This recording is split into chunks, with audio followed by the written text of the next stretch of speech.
more likely? Most people believe that not watering What's more likely based on what? die, Based on what? or most or there's no Wait. convergence on What's more likely based on what? huh? What's more likely based on what? What would you intuit? Like, what do you think is like? What would My, you my think? intuition, my intuitions are not on anything. When you say something is more or less likely, it's within some kind of determinate bound. You know, you have a dice, right? And you say, well, what's more likely to land? You know, a 1 or a 6? Well, it's a 6-sided dice. It's equally supposed to be, not weighted one way or the other. So they're supposed to be just as likely. Fine, based on your experience, you're saying that. What does it matter? Wagered. What does it matter? I can lie to you right now about my experience. What do you care? Just like you could lie to me about your experience. Like, well, what does it matter? You first asked.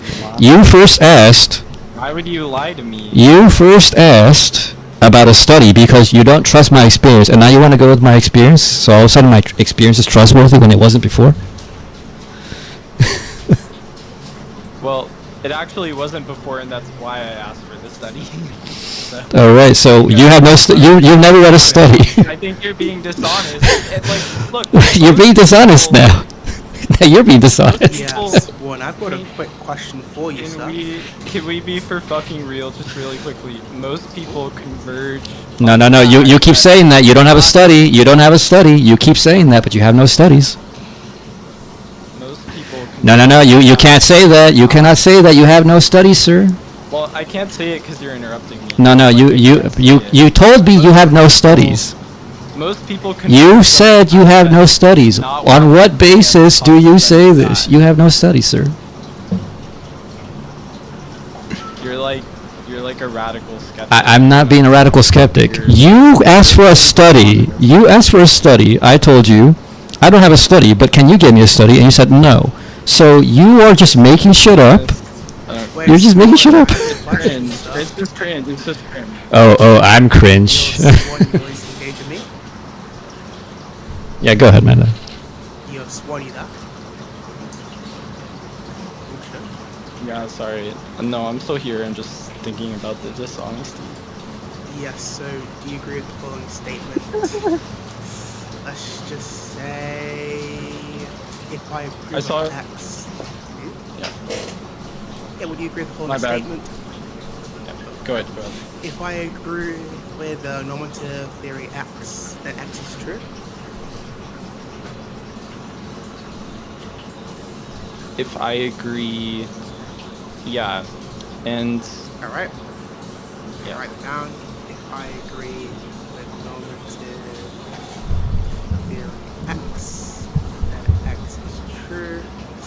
Alright, and we also agree that an agent can have, let's just say, an agreement with normative theory. Right, would you agree with this? Yeah. Yep. And we also agree that it's possible for an agent to agree or approve of a normative theory that's inconsistent, right?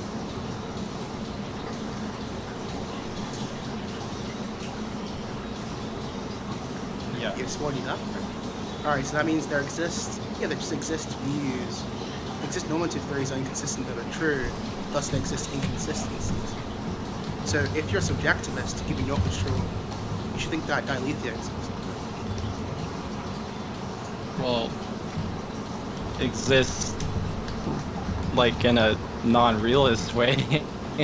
Like, you could say I'm in a not deflationary committed. sense, but even if you think it's a deflationary sense, if you're a classical logician, or you don't reject disjunctive elimination, disjunctive syllogism, you should think that everything's true. You should be a trivialist though, which probably isn't a good result either, even if it's inflationary and countertrue.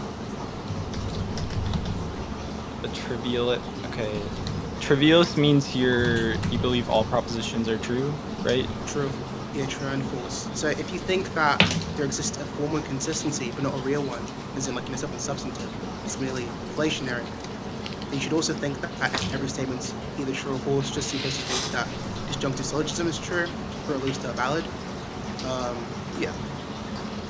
I didn't really understand that, but I can tell you why I don't think that a subjectivist, like based on what I agreed to so far, wouldn't be a trivialist, is because they could still affirm things like, I'm not okay with rape. Rape is bad. It's false that rape is good. It's not ever going to trivially be true on this view. Just 1 second. Let me write this down. You can tell me what premise you reject. Proves. I don't know why we allowed this to get so off topic like that. Okay, so look in the side chat. So premise one's what you agreed with, the rest just flow out of that.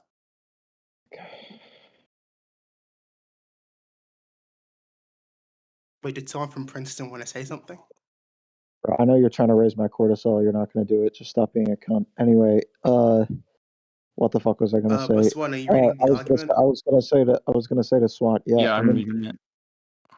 Okay, well, whatever. Alright, make sure you don't get distracted by anyone. I guess I'll address the room while Swan is reading that shit. This whole thing started because I asked Swan what his argument was, and he said it best explains disagreement and all these other things. I would like to understand what he means by best, because I pointed out that the explanation also exists on the more realist view, and I just don't. If that's his only argument, it seems to be a nothing burger to me. But It's obviously whatever. a load to response because the more realist assumes certain things that aren't true or don't exist on the subjectivist view. That's less parsimonious. It's obviously a nonsense question, but look. Yeah, just, no. So focus on parsimony is going to not have any real rational force for me. I'm not going to accept Yeah, that it's as a blunder reason. because Actually, wait. Can it's I obviously ask a blunder, man. question? Can I ask a question to this Cardiff person? Hey, go ahead. So, Okay, so if I am saying that the appraisal of an individual is the truth maker, and there could be like internal contradictions, do I have to agree with the trivial or trivialism thing, or is there like no way around that? Because like, what if somebody just I'm not gonna like lie, I didn't track the question, but the trivialism, the trivialism result just comes from you accepting the argument is valid, valid and premises are true, which you'd have to do, and then also accepting disjunctive syllogism, the inference rule. So then all statements are now true and false. That's how you get the result. is there no way around that? Unless you reject on the premises with good reason, or you reject disjunctive syllogism with good reason, no. What premise would somebody typically object to? Because I can't fully wrap my premise head one, around man. it, but huh? Well, maybe premise one, but you're a subjectivist, so you really couldn't. No, that I mean, could be maybe right. There must maybe be. premise two. Well, yeah, maybe premise two. Maybe you think it's impossible for an agent to approve of a normative theory that's inconsistent. Sorry, premise three. And people typically say in response to it, what they really mean is that they have like two conflicting approvals or preferences, whatever. But that wouldn't matter at all. It's a complete nonsensical response. But yeah, you may want to reject the possibility of premise three.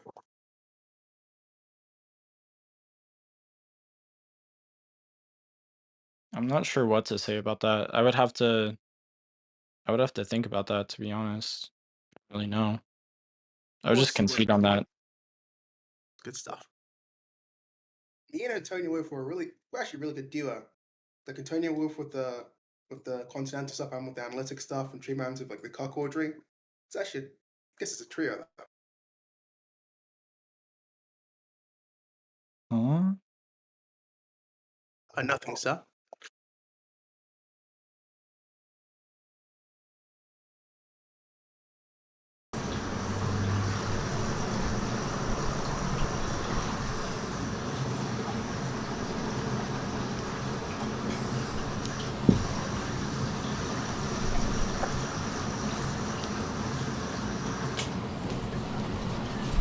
Well, I put it into ChatGPT. It says the argument is only close.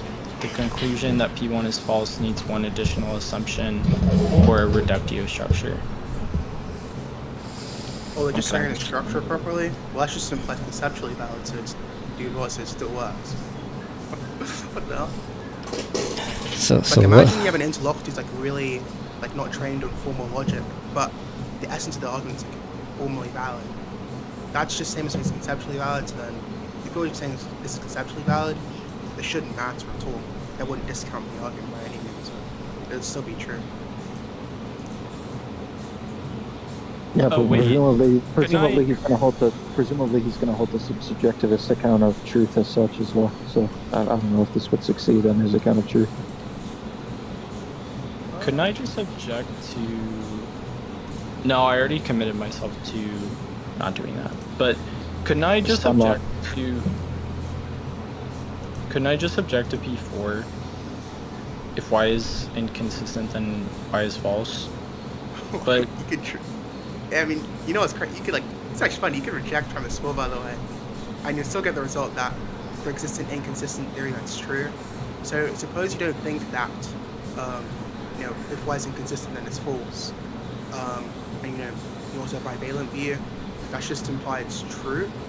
Obviously, you wouldn't get P7 from that, but you'd still plausibly get the conclusion that Y is inconsistent and Y is true, which would still entail trivialism. So really, you don't need to accept premise 4 to get the same result. I didn't express it well. I was very tired about this. I mean, look, this is an overcomplicated syllogism just to show people that, if relativism is true, then it's false. I mean, it's easy to show. Yeah, Tony will put it. Yeah, he hit the nail on his head afterwards.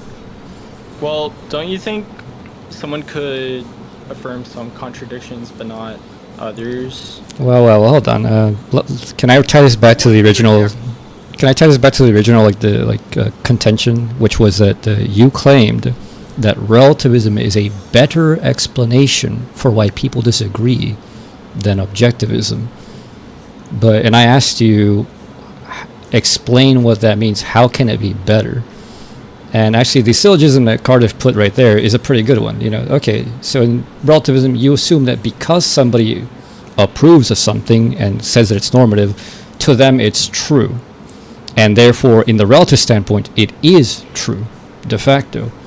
But then this puts you in that position in which you're going to contradict yourself. So how can this be better? And even from a standard point of view, right, you look at it this way. How is it a better explanation that somebody says 2 + 2 is 5, because it actually is 5 to them, than to say it's a better explanation that they're just wrong. They're just stupid. To me, it's far easier and a far better explanation in the real world to say somebody's just ignorant and stupid than to say that maybe 2 + 2 is 5 for them. Well, look, you're obviously just very confused about what my metaethical view is. I'm not committed to saying that somebody that says 2 + 2 = 5 is correct. That's not what it's saying. Well, then what's relativism? I'm not saying because somebody says anything that it's the truth. So then how are you relativists? Are they right or are they wrong? Do you think a relativist is committed to say... First of all, I'm very confused what this has to do with the argument Cardiff gave. Also, okay, look, if I'm a relativist, just take veganism, for example. Okay, I'm a relativist, and I think relative to my appraisal and my standards, my attitudes, blah, blah, blah, it's wrong to eat animals. Okay? Now, somebody... What does that mean? Some other relative... What does that... Wait, hold on. Kat, you need to tell me, what does that mean? So relative to your beliefs and desires and likes, your preferences, let's boil it down to that, then it is true that certain things follow. How does that even follow? Okay, well, wait, I'm just going to respond to what you said initially before I answer that. So, just because some other relativist walks along and is like, no, relative to my attitudes, it's perfectly fine to eat animals, there's no problem. That doesn't mean that now it's true on my view. So how are you a relativist? My own personal... Well, are you saying there's this is what a relativist has to be? Because I could call it something else. I could call it a schmelativist. Well, no, okay, because your position, I understand that it's relative to you, but as a relativist, you also have the position that then everybody else has their own truth counter to your truth, indifferent or different to it. So how are you a relativist if you deny that because somebody else affirms it, then it must be true, just as it is true for you? It would be true for them, not true for me. Okay, so then you fall exactly to the problem that Cardiff posted.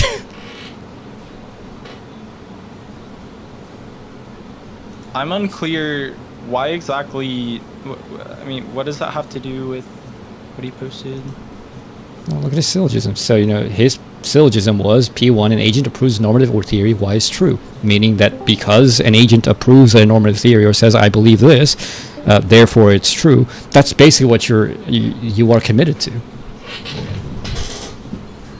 I wanted to ask a quick question about this person's position. Are you like a relativist about like logic and like epistemology as well? Or is it just morality that you're a relativist about? Morality. So it's just about morality that you're a relativist, not about logic. You think logic is objective? Or are you agnostic about that? Agnostic leaning objective, I suppose. Okay. Yeah, do you think like logic might be objective in terms of this like argument that Cardiff gave? Like, I would probably raise some problem with P3 maybe, insofar as you think that logic is objective. You would then think that insofar as the normative theory is like internally inconsistent, they would have rational grounds just in terms of logic to reject the theory. Yeah, it could go either way because I'm really of two minds on it, but yeah, so okay, let's say I'm a subjectivist about morality and I say okay, it's all relative, but it's isolated to this domain. So everything else objective, that's fine. Then what's the issue there?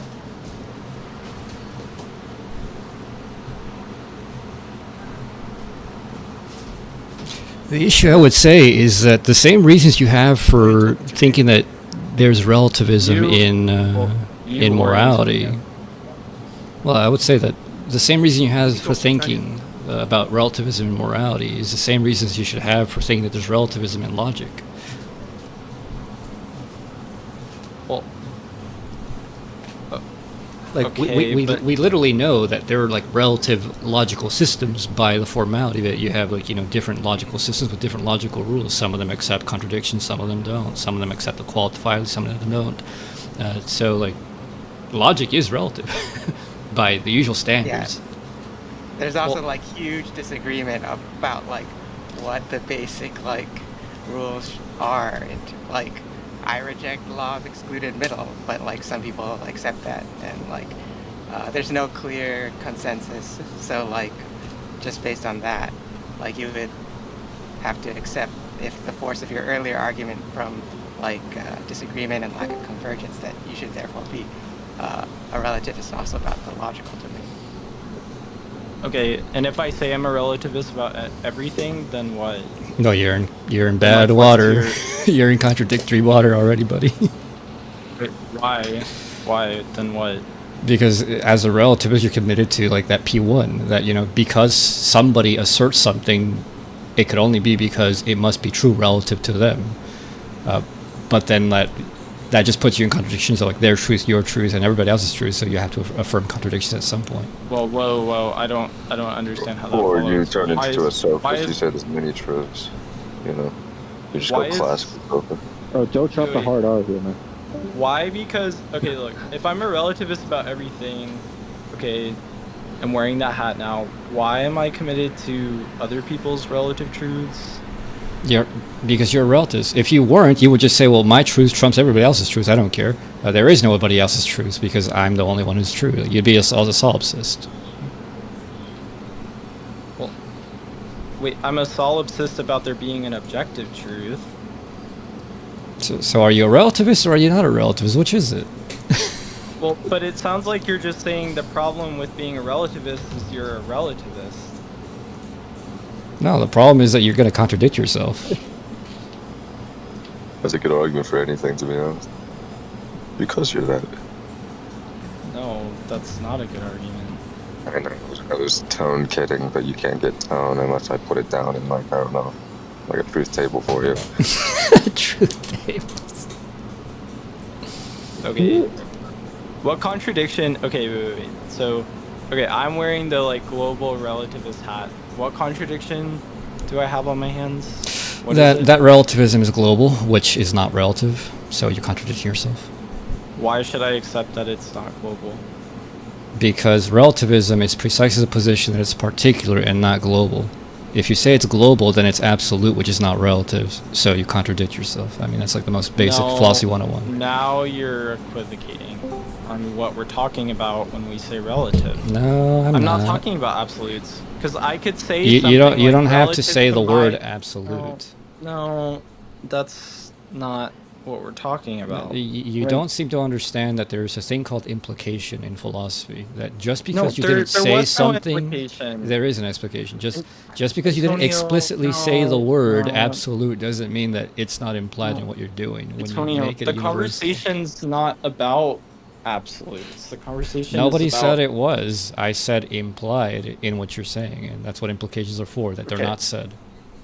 That's not what I am, because Okay, so is the If- relativist standpoint not that everyone is suffering under the relativist thing, and or is it not, or is relativism only relative to you? So everybody yeah, else on has. this view, relativism would be true relative to my appraisal of metaethics or whatever.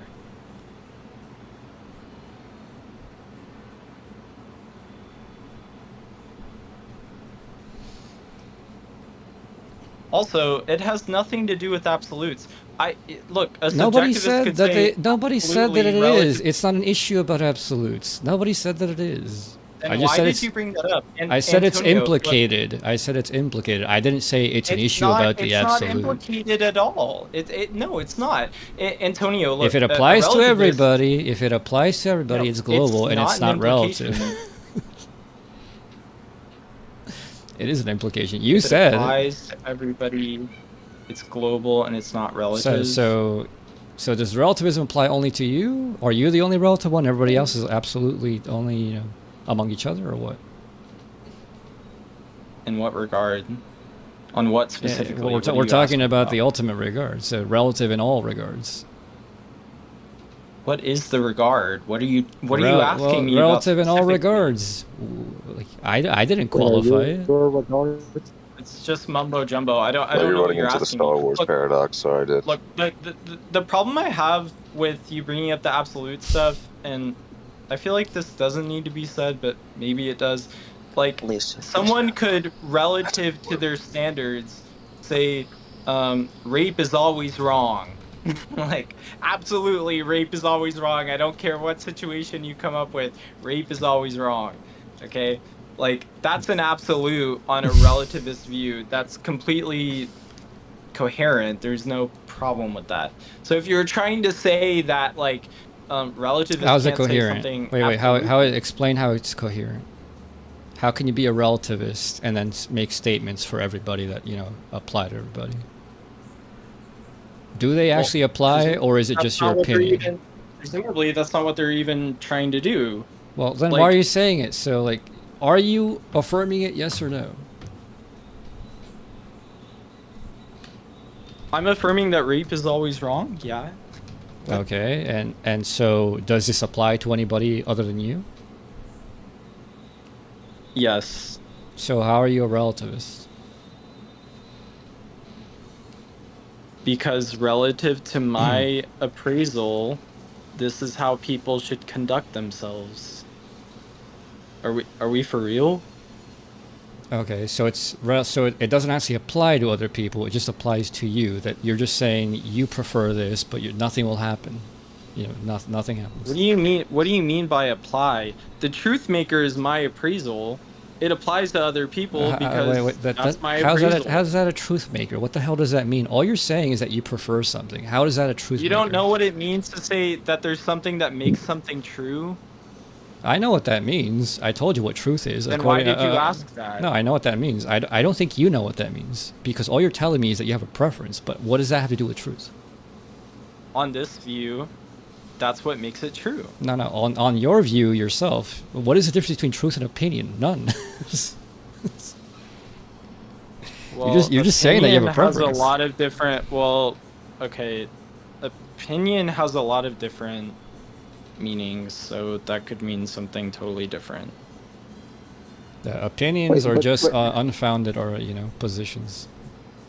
But wait, then AW, now you're kind Jody- of just Jody- baking in. Now you're kind of just baking in that it's like, and I assume that what you're trying to do with I'm that not little baking comment anything. is that it's unfounded because there isn't an objective truth, which is just to beg the question against my view. It's not unfounded because Well, it's not objective. Why is it unfounded then? Why is it unfounded? Because it's not true. Okay, why is it not true? I told you what truth is. What is truth? Okay, that it's something that's self-generative, independent of you, that makes itself be what it is, produces itself So as you're the begging object the that it is. question. That's So not you're a begging begging the the question. Do question. you know what that is? No, Can you look you that are. up? Can you look that up? I know what begging the question No, is. can you look that Wait, up wait, and wait. like tell us? What- No, didn't I you- don't have to look anything up. I know what begging the question is. Apparently not, because you're begging the misusing question. it. No, you are. Apparently You're not. begging the question against my view because you're assuming that my view is false because your view is true. No. Yes. You That is can, what you just tell me said. what is the difference between truth and opinion in your worldview. Treyman, say what you were gonna say before like things go on. Well, opinion could Yeah, I was include. gonna say that he kind of already conceded to your point when he said that you asked him earlier, is the relativity relative to you? And he said no at first, but then later on, when you kind of exposed the contradiction in that as an absolute, he kind of conceded that relativity was relative to Did him. I conceded Which- that? But now, yeah, but now which we're would make testing you the view. absolute. Now we're Which would make testing the you view absolute. as a global Yeah, relativist. which would make you absolute. Like if relativity is relative to you, like what do you think absolute means, dude? Hey, Absolute I'm means sorry. something quantifies in every I'm- instance in a set I'm of sorry. things. I'm sorry for interjecting, but I have something that might help. I think Swan's position is not exactly relativist and can be better described as like perspectivism, because I don't think they're saying that, like with the rape example, I don't think what they were saying was that rape is only bad relative to me.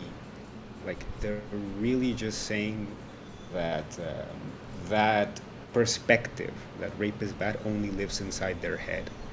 Like that's all that it's limited to. Like Antonio Wolff, are you familiar with Plato's perspectivism? Not Plato, but Nietzsche's perspectivism, I know. Yeah, it comes from that. There's an essay by Francisco Gonzalez. It's pretty interesting. You might want to check it out. That where he argues that he Francisco looks at Gonzalez. an essay by he looks at a thing by Nietzsche where Nietzsche studies like the symposium, and Nietzsche says that the symposium is a perspectivist dialogue where every character has their own perspective, and basically Plato is saying that the perspective of each character represents kind of a truth, but also a falsehood. So none of them in themselves are true. They are only true when put together in the context of the dialogue. Hegel. Francisco Gonzalez argues that all of Plato's dialogues are like that. And it's not just all the characters within one dialogue, it's also all the dialogues themselves are one truth. So, you know, it's kind of going against the sort of systematic interpretation of Plato. It's saying that the whole thing is perspectivist.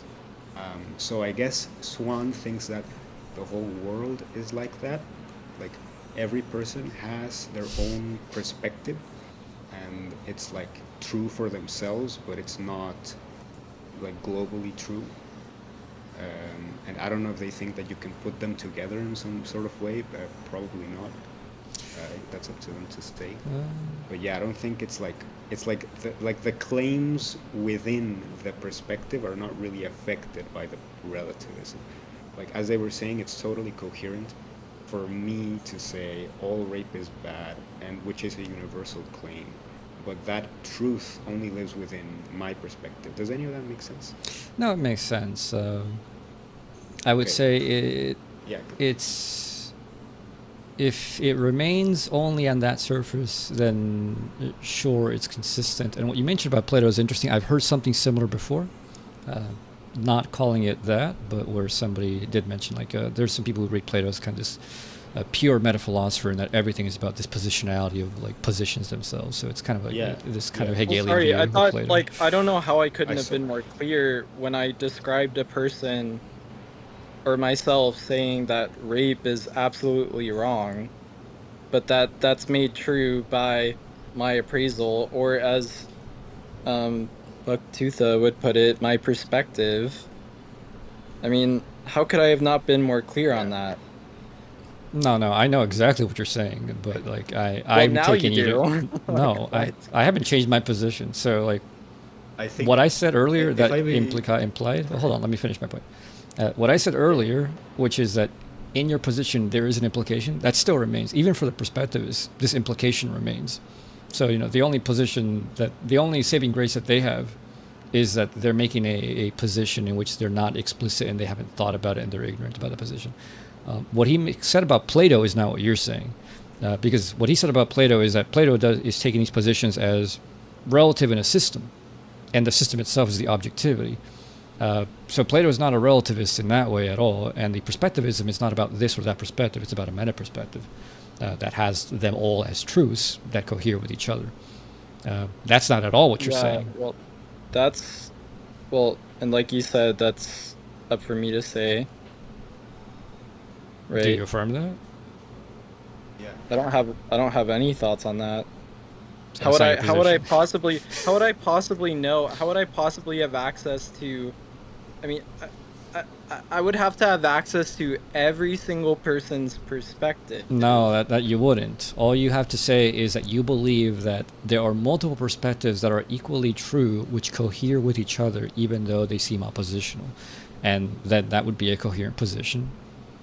But it's not relativism, and it's not perspectivism, as like I normally Based understand it. on, based on the standards that I like, I don't think I'm equipped to say that all of these things work together to create a system. I think it would be kind of ridiculous to say that. I think there's just different perspectives. My perspective is what makes it true. How? What does that even mean? Again, what is the distinction between your opinion or preference and truth? That's it's okay. This is why I called you dishonest, because to just be so, why do you keep like, saying that? Like I told you exactly what I mean by truth. Why can't you tell me? it's really hard for me to believe that someone doesn't understand this I concept. I never said that I don't understand. I'm asking you to Like, explicate so that I can see that you okay. know what you're talking about. All right, Antonio, what's your favorite ice cream flavor? I don't have one, man. Recently, it's been like butter pecan, but like all ice cream shops Okay. around here suck. Would you say that it's true that the butter pecan or whatever, that's good? No. Okay. Yeah, Well, you're forgetting his distinction between truth and like correctness. So. Yeah. okay. Well, okay.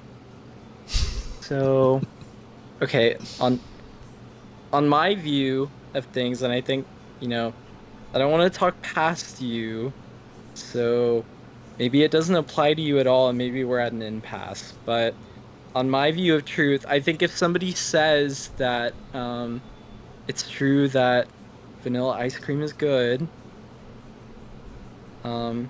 that's fine. That's coherent, and I think Again, I ask you, all what this sounds does that fine. mean? What does it mean to say it's true? Because all that I see that they're saying is, I like vanilla ice cream. Okay, but what does that have to do with truth?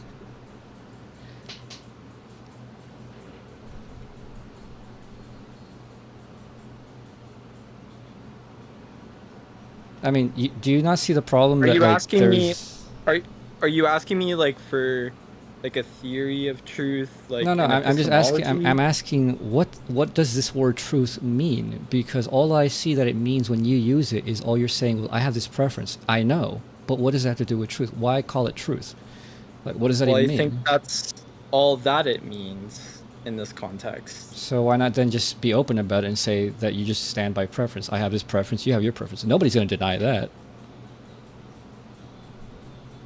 I've not been unwilling to be open about that. I think the truth maker is your preference on this view. It's not a truth maker. There's nothing true about it. It's just your opinion. Well, yeah, your opinion is your Well, opinion. No, duh. But now you're, okay, but now you're, but when you say that, you're talking about like your own thing that you're talking about, which is ultimately going to boil down to something stance independent, right?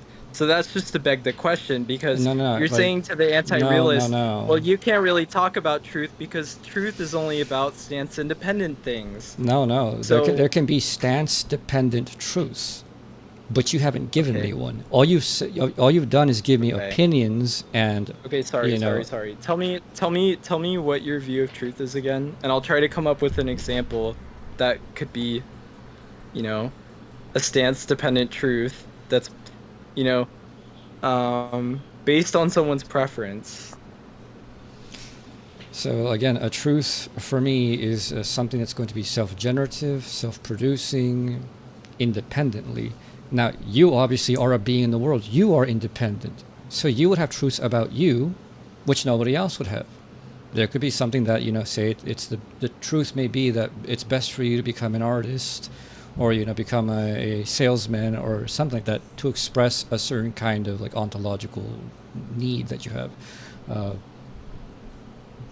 And that would be dependent upon you. Only you would have that. It would be dependent on your ontology, who you actually are factually, as well as, on the general level, as like the human being. So that would be a stance-dependent truth. Regardless of my preference, there's something outside of my preference that makes it true whether I should be an artist or not, right? Yeah, it would be your being. View? Yeah, it would be your being. It would be your personality as a whole. And yeah. people are wrong So, about who they believe they are all the time. I hate Republicans. Like, was I not wrong? He's saying that truth is something that is stance independent. It's something outside of your preference. So when I charge you with saying that you're begging the question, I do this because you're just redefining truth to say that it has to be something outside of preferences. You have or not. It can't be true. My issue with you is that you use this word truth as if it means something, but it doesn't. It's just a cover up for I like this, I prefer this. Okay, why don't you just say preference? Truth doesn't do anything. It's not a cover up. It is a cover up. It doesn't mean anything. It literally just means preference. So why don't you just say preference? You know what that word means. That word means a lot more than preference in real life. You're critiquing. Okay, you're critiquing the words that I'm using. Like, is that the issue? Yeah, I'm saying that you're equivocating. You know that word truth means a lot more than what you're making it do. What have I equivocated on? You keep using that word truth. You keep using that word truth, and I've asked you, what does this teach between truth and opinion? And you just go, well, it's just the same thing. Wait. So how? So what when someone says equivocating, I think that means, maybe tell me what your understanding of that word means, but I think that means that they're using the word in. They're actually using the same they're using the same mouth sound, but yeah, in two senses. And you are doing just that. I've been pretty clear thus far, in the context of morality, what truth means. I've been pretty clear about that. No, you haven't, because the fact that you're using the fact that you're using it at all, you're using it because that word normally has a certain weight that you want it to have, that your definition does not have. Because if you just said, well, it's just preference, nobody cares. People would be like, yeah, sure. So what? My preference is different from yours. Sorry. Have I not been very clear? Why do you use a word? Why do you use a word that has a different weight in common discourse? I don't know that in meta-ethical discourse it has a different weight. It does. It has a different weight in common discourse, everyday life. It has a different weight on like that's the general an accusation that's discourse. Unfounded on your part, because I don't know that. I've studied philosophy. I've studied philosophy unlike you. I've studied philosophy unlike you, so I would know. I'm not equivocating. And yeah, I'm just a guy. I don't study philosophy. I'm so sorry. And that's why you're equivocating. Like, I'm not saying that you're being malicious about this. I'm not equivocating. You are. Because I only mean the word in the one sense. No, you don't. The reason you're using it is precisely because it has this sociological weight that you know about. You wanted to say something with that weight, but when you say it with what you actually mean, it doesn't have that weight at all. You're dishonest. You are being dishonest. No, you're dishonest. Yes, you are. I'm not doing that. I'm not equivocating. I'm not leveraging the sociological weight of the word. I don't know what you're talking about. I'm Then not what? doing So that. if I what you just mean is established what opinion truth and is in preference, this why context, don't and you I've been just very say consistent it? about Why what I don't you mean with just that. say it? So why don't you just say like opinion and preference? No confusion, no weight, and everybody knows the garbage that you're saying. Well, gee, when I say I'm going to set forth global relativism, how like What this is does that surprising have to do? now? What does that have to do with truth? Like, no, I'm showing you that you don't know what you're saying. Okay, yes, I do know what I'm saying. Why are If I you using may the word truth? interject Okay, fine, again, go ahead, go ahead. sorry. This is like extremely bad faith on your part. I Like don't I'm I not don't gonna be think gaslit otherwise. this is going to I don't think the word matters too much. I mean, people may disagree, but I don't think it matters. Like, okay, Swan, when you say that like all rape is bad, which is something you believe, right? Yeah, And normatively, you obviously, yeah. okay, you believe that to be true, do you? Yes. Okay, so when you say that, is that different from when you say like this ice cream is good, or like I like this ice cream? Well, Is it's that different? different. It's different in one sense, but it's the same in the Oh, sense that it's a preference. okay. It's a preference, but in what sense is it different? Can you articulate exactly what that sense is? There's a quality of importance and urgency and oomphiness and how badly I want other people to accept that, this is what we should do. So and There's actually something there, which is the I think normative, or I don't know what you would call it, but yeah, you're trying to get other people to do it. When you say that, like when you say all rape is bad, you're kind of expressing a wish for other people to not rape, right? yeah. Or even trying to actually bring it about in the world when you say that, because that can happen. Like, I don't know, I guess like if you believe we're in a democracy, like the act of speaking is a democratic act and so on. But there is actually a difference between something like that, what I would call an ethical or normative claim, and a claim of, for example, a father telling someone, in this house we're going to do things this way. Um, in this house you're going to eat your I don't know, whatever. I don't think that's a normative or ethical claim, because there's a kind of personal relationship between the father and the child. So, um, like personality is involved there. So the father can actually tell the child what to do, because they have a personal relationship where they can do that. But you don't have any such relationship with like a stranger who might be a rapist. So when you make an ethical claim, it's very different. It's actually impersonal, right?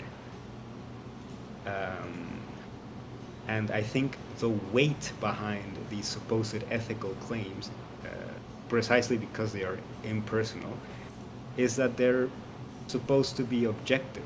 Like when you say that rape is wrong, and if you want to have any chance of that having any impact on the world, it's because you think, nobody should rape in any kind of place or time or anything, and it doesn't matter that you're the one that's saying it either, because it's impersonal.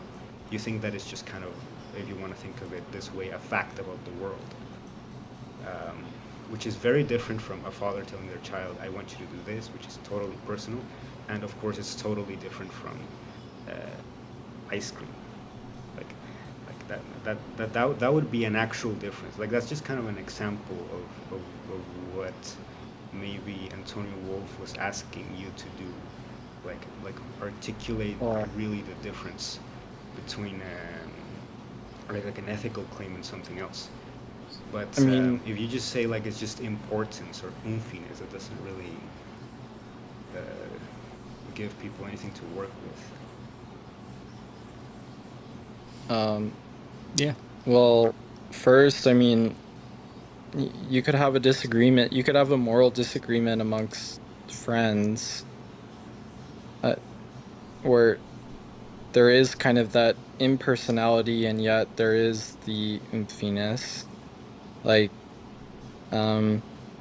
I don't know, for example, if like one of your friends continued to support Donald Trump and you voted against him, um, uh, uh, I'm not really clear on that.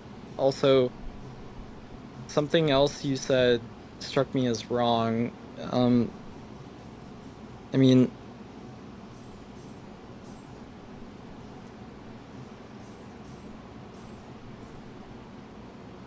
it.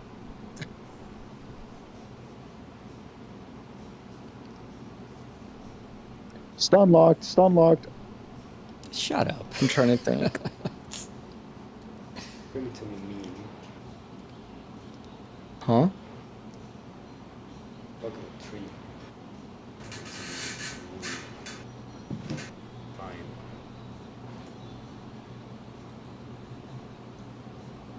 Well, okay, what's the response to that? Like, if people, like, imagine like a friend who continues supporting Donald Trump, there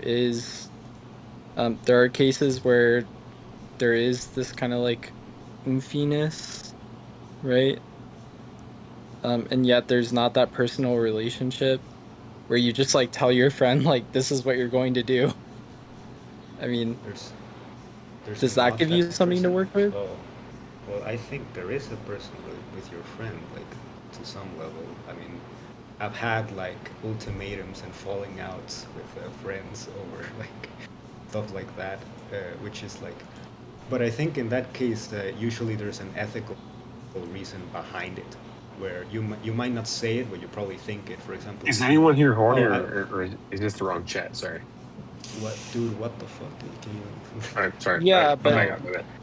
but look, I'm unclear how this is not explained on my view. I mean, what so like if I have a friend that votes for Donald Trump and I don't like that or something, um Yeah. okay, maybe I make like an ultimatum, maybe I don't. It could go either way. Um To be clear, what I've said is just it's an incomplete, it's a very partial account of what ethics might be, of separating it from other kind of discursive things or claims or such things.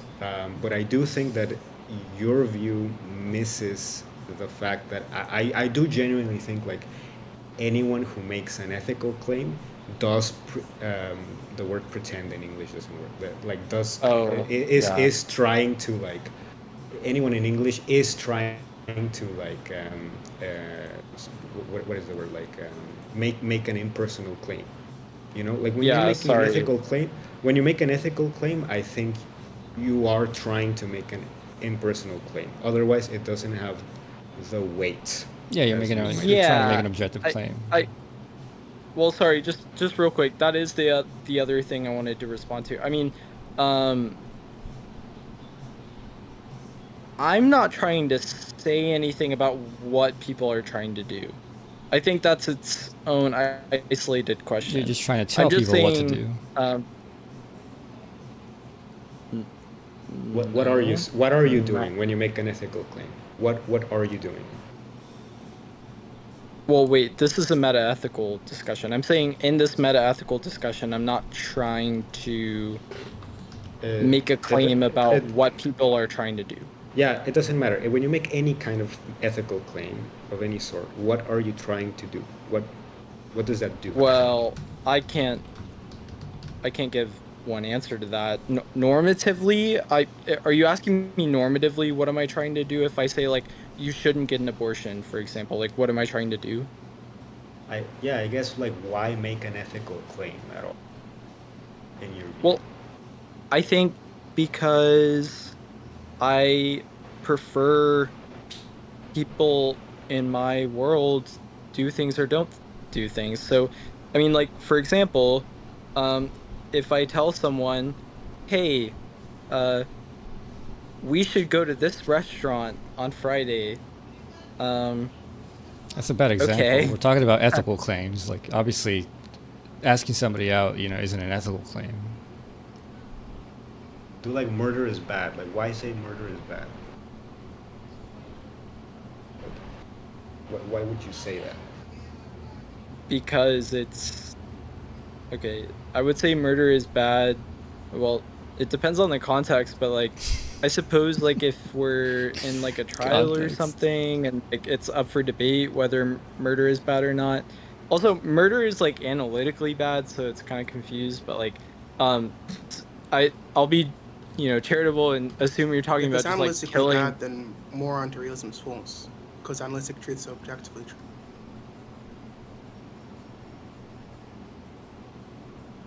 Okay, I think that's a little besides the point. Just That's no, but okay. No. Look,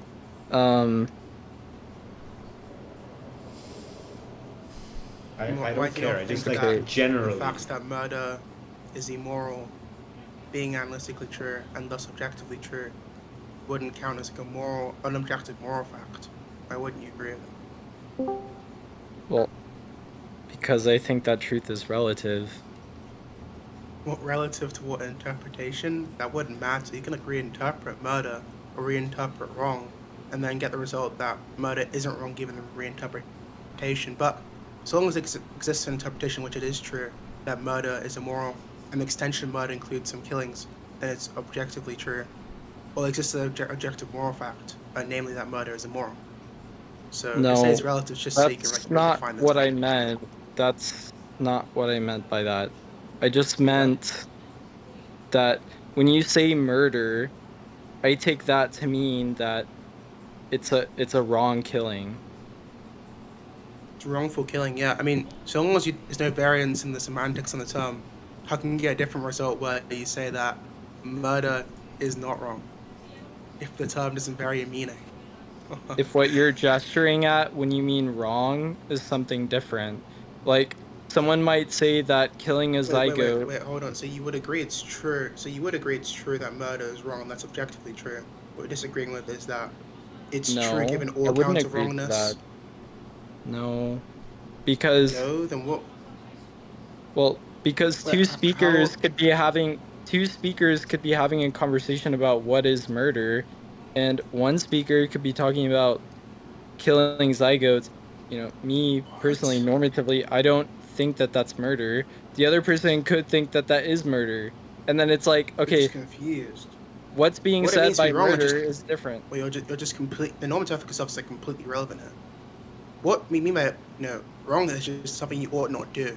So what we're saying is that murder is the type of thing you ought not do. Now, the extension of murder may vary across normative ethical views. As in, even normative theory, once you think abortion is immoral, you may think abortion is part of the class of things that's considered to be murder. If not, then it wouldn't be, etc. That's not implicit in the statement. So your response being, well, it varies across normative theory, it does not matter at all. Because you can just call this, normative ethically neutral. As in, the truth of the sentence does not depend on any normative theory. All it depends on is the semantics of murder. Yeah. Hey, that's my position. No, It's all in the it semantics. does depend. No, I'm saying it does Yes, depend sir. on your normative theory, which is relative. Wait. Well, no, it how- doesn't. okay, You just I'm gonna agreed break on. down each term, and you have to explain to me. No, hold on. I'm gonna break down each term, and you have to explain to me how these terms commit me to a particular normative ethical view. So murder is an unjustified Wrong. / wrong killing.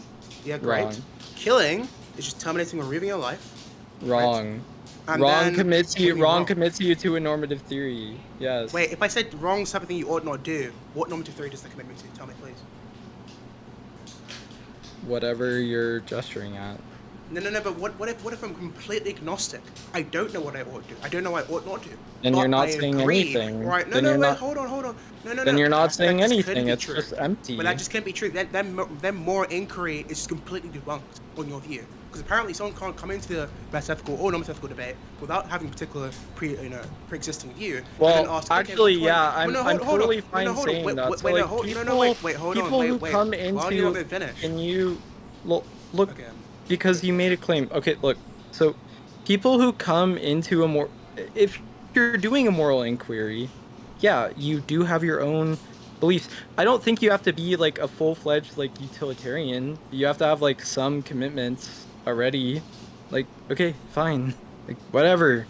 Also, we should just point out the incredible mistake you're making. If you think that when I say it wrong, this is what you ought not do, and that commits me to a particular view that I adopt, that means it varies. That means apparently, according to you, when I say something's wrong, that varies cross views, not whether something is consistently wrong, but rather the term's meaning, which could be the case. That's just the same as just saying there's different interpretations when it isn't the case that murder is immoral, even though murder is implicitly immoral. That's not what I meant. That's wait, no. So not wait. So the what I semantics don't. meant Wait, hold on. Slow down. originally. So the semantics don't. Well, the semantics do not vary. Correct? Do you agree on that? Given what we're just saying right now, They don't the statement does not vary in across semantics. what are you talking about? What? Across. So it's, we're doing one structure, one interpretation of murder and wrong, etc. We're not moving. We're not shifting interpretations. No, Correct? We agree on no, no. that's the All I problem. would. Though. That's obviously No. the problem. Though. Okay, look, all I was trying to say when I said it's analytically wrong is normally when people talk about murder, they're just baking in that it's wrong anyway. Whether it be on their view or my view or whoever's view, they're just baking in that it's wrong. So if you're going to talk about murder, just say killing. That was the whole intent behind you're me you're saying so that. immensely retarded. That's not the same thing, of course. I'm not saying there's an event that considers to be immoral and it's a killing. I'm not saying that. I'm not mentioning events that have happened or will happen or what happened. I'm mentioning the definition of murder. You're conflating what I'm referring to. I'm not referring to an event, I'm referring to a definition of murder, which would just be a killing that's unjustified. Now, I could think there's no murders. I could take I don't the view there's no understand. such I don't reason. understand Wait, no, why stop. this is an Let me issue. finish. Like, You're just confused. Why do you talk over me when you're confused? Why do you do that? This shouldn't. I'm This is gonna a tell you it's non-issue completely down. because this And is a someone wants to meet you, non-issue. they should probably meet you. The point I'm making is that you can think the definition is true, as in you can think that the statement murder is immoral is analytically true, and still think it's true that there's no murders, which implies it wouldn't be dependent on your view, as in the truth of the statement would not depend on your view. Because whether there's 20 murders, or 1 murder, or 0 murders, varying across normative ethical views, the truth of the statement is still the same. It doesn't vary across views unless it is dependent on any views. This is very simple. Okay. You're just confused. So Can you repeat is what you there said? something? Is there Can something you repeat what wrong you with said? me? Can you repeat what I just said? Is there something wrong with me saying that there? That's not what I said. Can you repeat what I just said? I don't have to repeat what you just said. You don't have to. You can forfeit the debate. That's fine.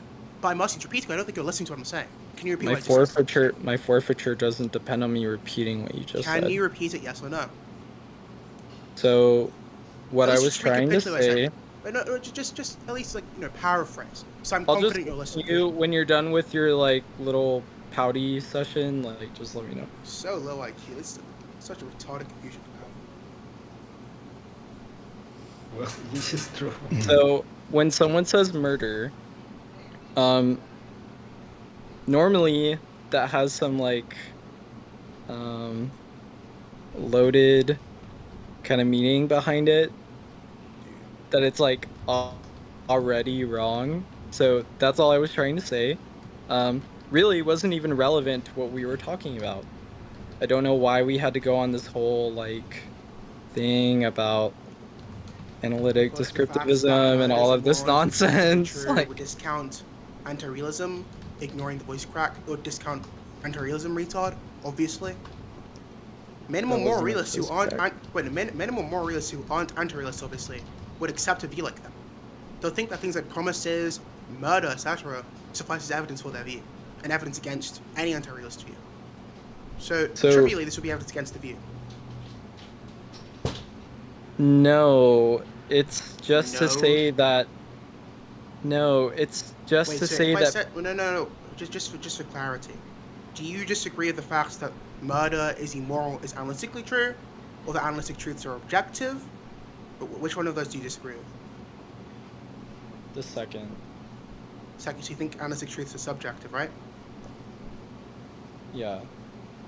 Okay, so the statement, all bachelors are unmarried men, that's subjectively true, right? Yeah. Okay, so let me get this clear. In worlds in where there are no minds, you wouldn't say it's analytically true that a world that's defined as that way, because it's theoretical or whatever, has no minds. You wouldn't say that's objectively true. When there's no minds in that world? Yeah, okay, exactly. You'd have to say there's like You'd have to say it's objectively true there because no minds in that world I, make it subjectively true. I, We're left I anyways. think they may have just said like analytically without really knowing what it means, like in the first place. I think they just Yeah. like said it. I'm gonna be real. You were talking really fast, and I didn't catch a lot of it, so I was like a little bit lost the whole time. But I do agree. Like I don't think that mattered too much. I think they just didn't know what that word meant. Uh, Yeah, I'd say they didn't know what a lot of words meant. Maybe. I do doubt that, but maybe. that's pretty funny.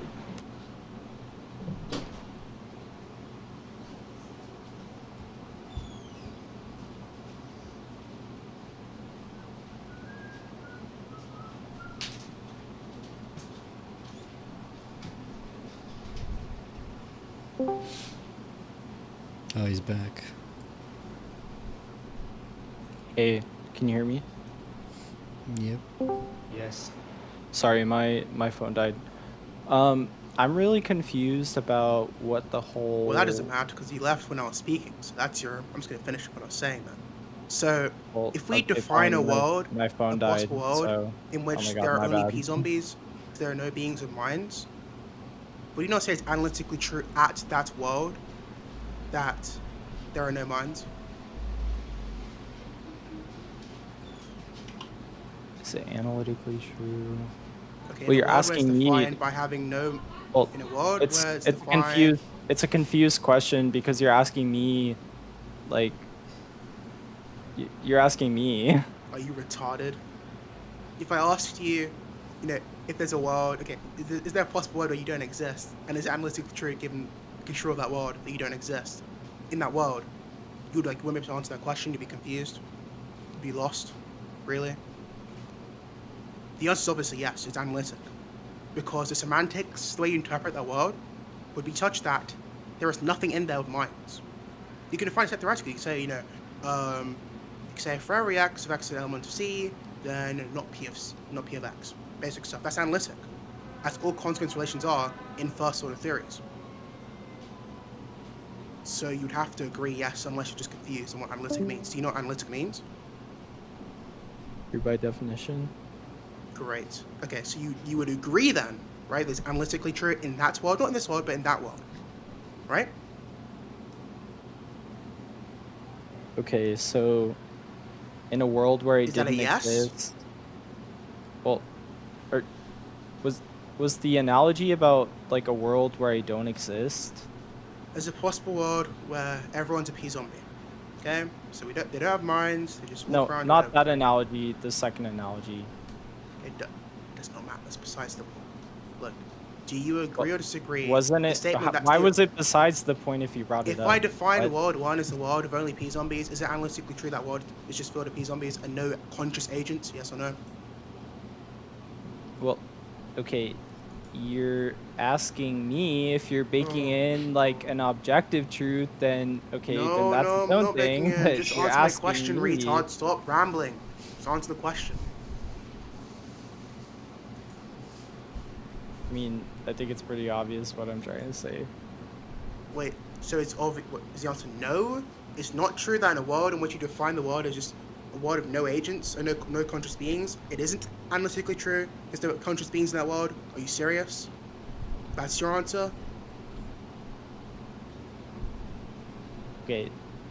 Yes, based on my understanding of what you're saying, I can affirm, and based on my understanding, it's true that there's no minds.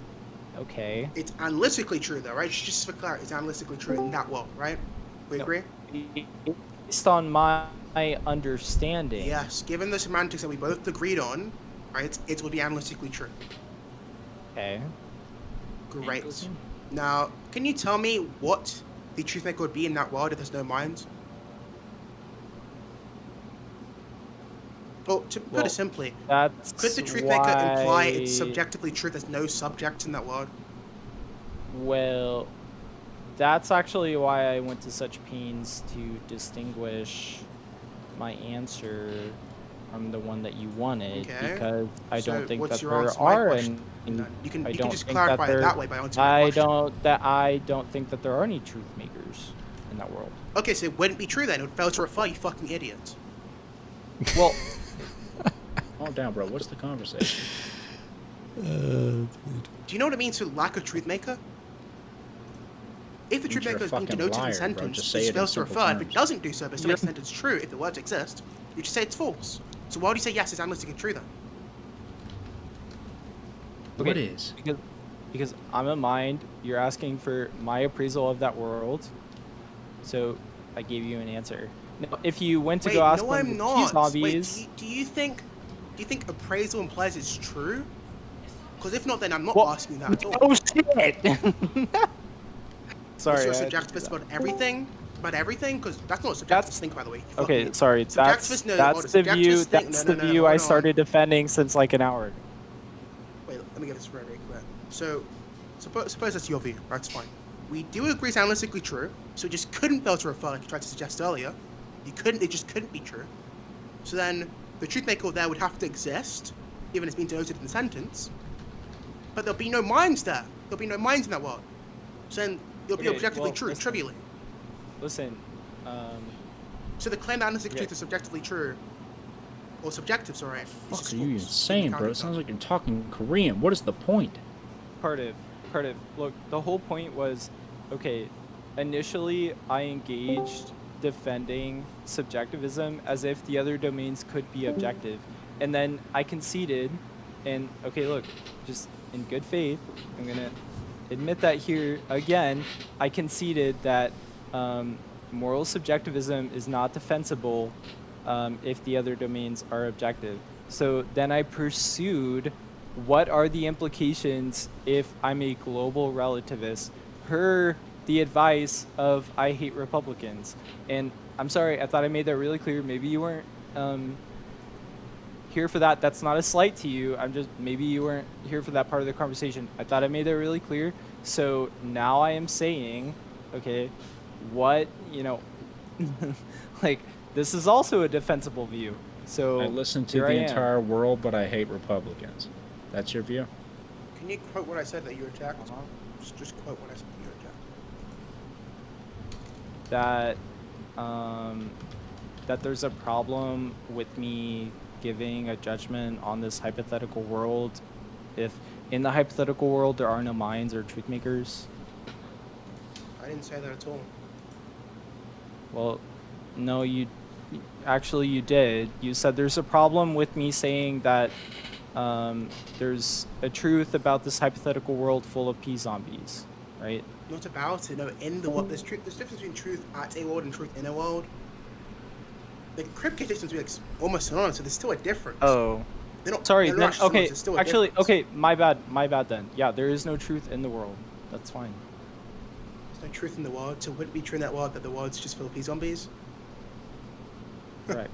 Is that statement true? Alright, then you'd have to just reject that, well, first you'd have to reject this analytic truth, even though it just trivially is. Is there a truth in a world with no objective truth?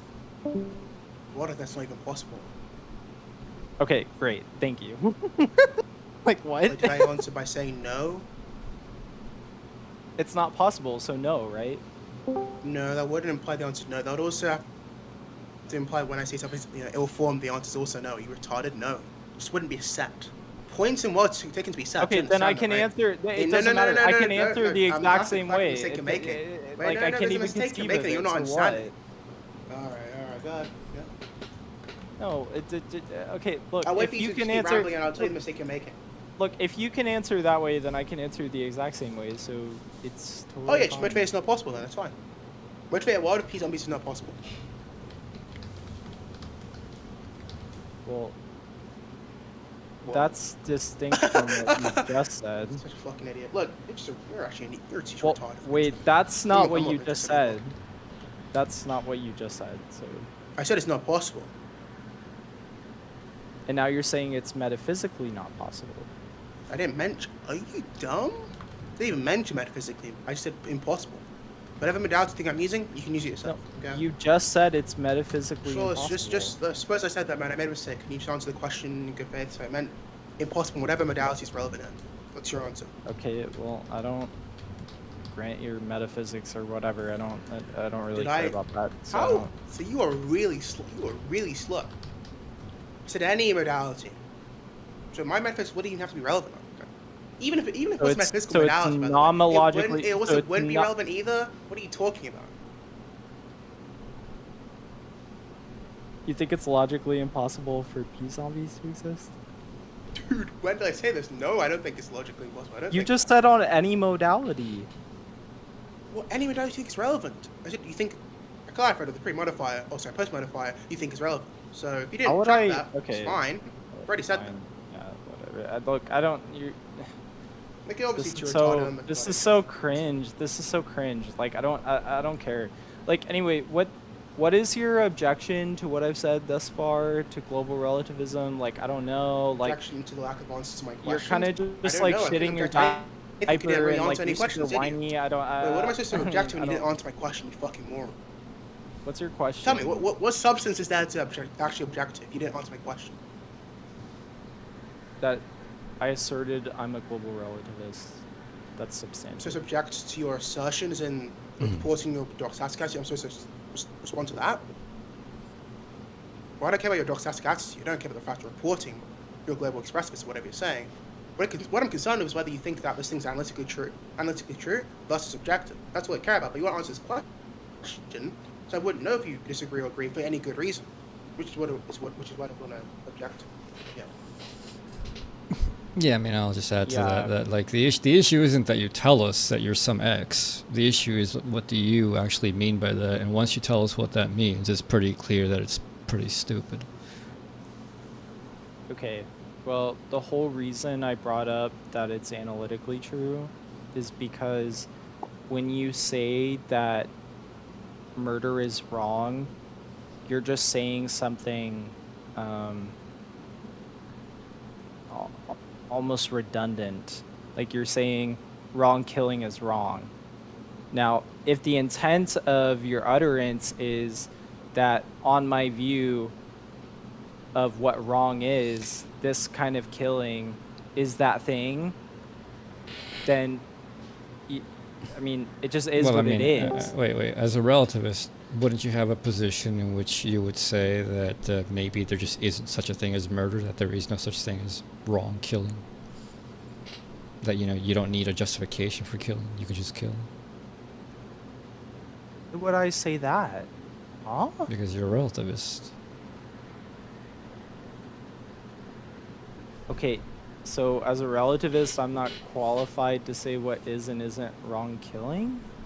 Well, no, it's just that it's relative. So, like, right now, if I relatively felt like you're annoying and wanted to kill you, I wouldn't be wrong, right? Because it would be relative. No, you would be wrong according to my standards because according to my standards, it's immoral to kill me. Well, According to my standards, it's immoral to kill you as well. Well, according to my standards, it's not wrong for me to kill you, but according to my standards, it's actually wrong for you to kill me. Can you tell me how I'm wrong? Yeah. Okay, so you think it's okay to kill me based on the fact that I'm annoying? Because I think you're annoying, yeah. That's the only reason. It's relative, right? So you think it's okay to kill people based on... Sure. How whatever annoying you they say, are I'm in a grant. Okay, so if your daughter annoyed you, would you kill her? Would Sure. you say it's okay to kill her? Can you tell me why it's wrong? Well, it's wrong because it doesn't align with my preferences. Oh, well, it aligns with my preferences, just like it aligns with my preferences to... Alright, I can only deal with one retard, I don't need to.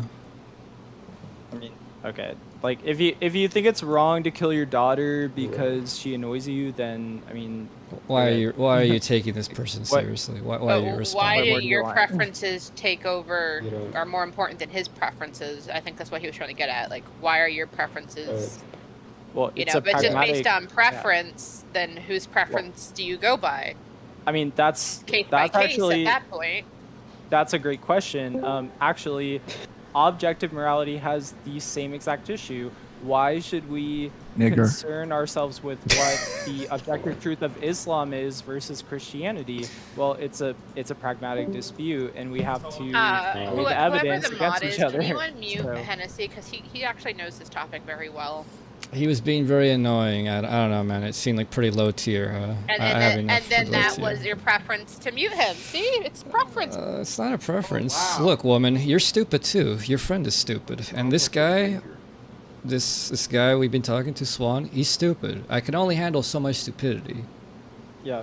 Well, I just like to note for the record, I never called you stupid, so I don't think you're stupid, but I do think you're there is, stupid. Like, okay.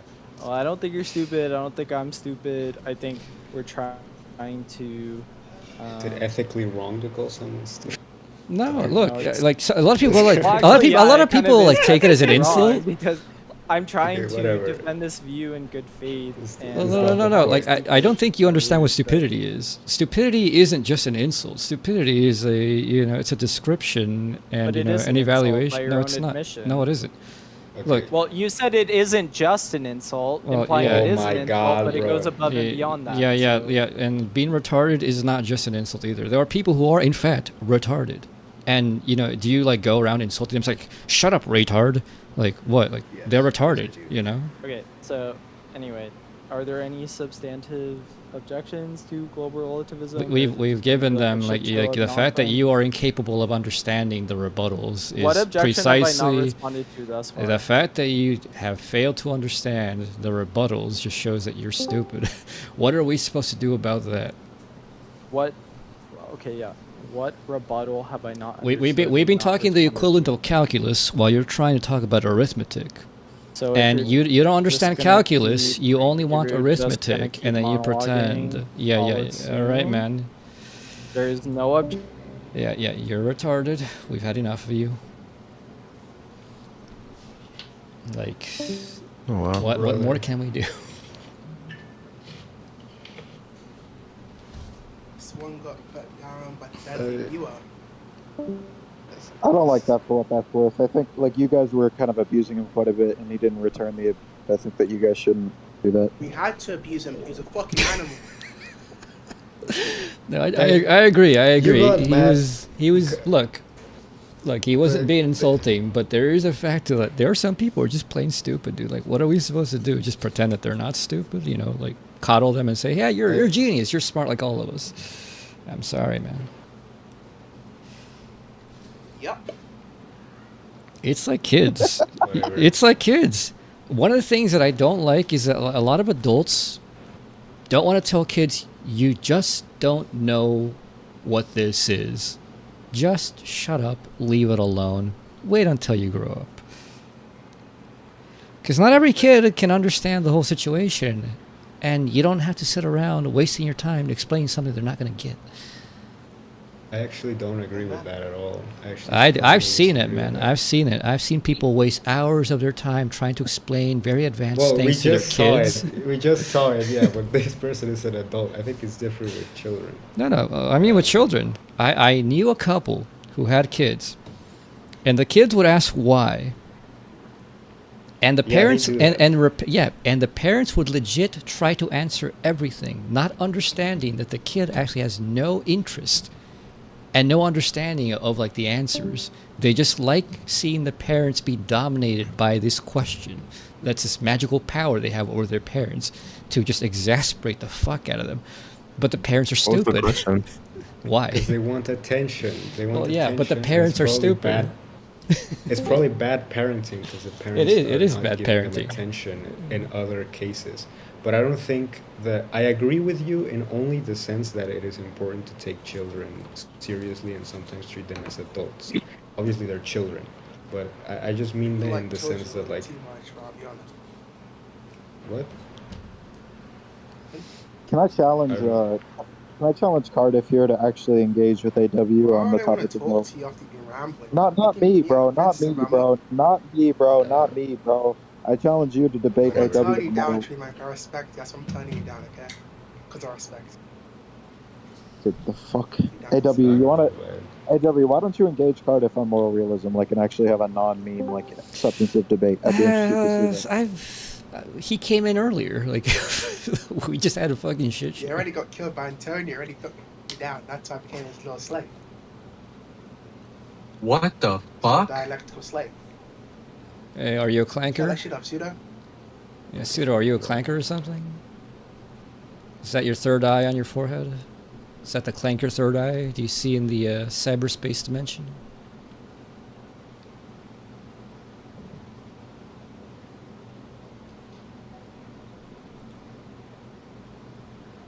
Way to kill the chat, asshole. Bro, I hate when people go on camera. Can you just kick this retard out? Just ban him, bro. It's disgusting. It's a fat. It's just such an eyesore, bro. Like, unless you're a hot chick, don't go on fucking camera, dude. Shut up. Do I instill some sort of inferiority complex in you? Is that what's going on right It's now? just a fucking eyesore. Like, it's just like. Just turn Do off you the not camera. like a man It's more broken masculine than symmetry. you? There's a broken symmetry involved, you know. Bro, like it's- bro doesn't like the fact that somebody looks You just better stuttered, than him. man. How are That's you what's going on right stuttering, now. bitch? How is a masculine man stuttering in VC, man? We just put down rhetoric. Shut that shit up, bitch. Oh, come We're on. having What the- substantive debates already. Hell yeah. I'm just living rent free in everybody's fucking head. What's a substantive debate we can have? Now the Not with Pseudo, that's for sure. All right, any theist, atheist here? The morality thing. TSA. Oh, I'm an atheist. I'm an atheist. You're an Can we- atheist. maybe we could talk about that. What do you think about the It could be ontological some argument? bullshit. The ontological argument, I actually kind of like it. I think it's kind of cool, but I don't know if I really understand it. I think the best I one think- is the original one by Anselm. I think all the other ones are just basically weaker. I actually watched your video on it. It's a very good video. You said I think you said like, it only tells you that a supreme being exists, but not anything about what it is. Yeah. Is that right? Yeah, that's my Okay. position. Then in that case, it's kind of like, well, what does it tell you about the supreme being that would make you not an atheist? Nothing. Because it doesn't give you Christianity, for example. Yeah, no, it doesn't tell you so- anything. Like, I think the ontological argument is just such a basic, obvious truism that like everyone should just accept it as true. Yeah, maybe. Yeah, I'm what is the not sure. ontological argument, sir? My position is that if there is a problem with it, it's mainly that the meaning of the greatest being. Many atheists will reject that there can be such a thing as the greatest, which is a rejection of the highest unity of being. So you have to make a secondary argument to support it about the requirement of a highest unity of being, which I have made. I mean, sir, consider certain properties that are graded. For example, we could say a being is greater than another being just in case it's done more good things. So the amount of good things you've done counts towards increasing how good you are, and thus how great you are. But it seems like there's an uncountably infinite... No, let me not say that. There's a countably infinite amount of actions one could do, thus there's no maximal element, which is just longhand for saying there's really no greatest amount of actions because there's no greatest natural number, because the amount of actions one can conduct is biject with a set of natural numbers. Now, if that's true, good sir, there couldn't be a greatest being, because a greatest being assumes that there is a maximal element when there isn't, good sir. Well, the rebuttal to that is that you're conflating, or you're not making a distinction between quantitative versus qualitative infinity. Qualitative infinity does have a maximality to it, whereas quantitative obviously doesn't. Well, I'm not really conflating that. I'm not saying qualities can't be great and have maximals. I'm saying things that are strictly quantitative, like the amount of actions one does, that doesn't have maximum. Yeah, but what about the qualitative? Yeah, but what about the qualitative? So we can agree that the quantitative has no limit. But what about the qualitative? Maybe that was a limit, but that wouldn't. I mean, that wouldn't really be a response. Yeah, and that's my quantitative position. property. That's my position, that the ontological argument's about the qualitative, not the quantitative.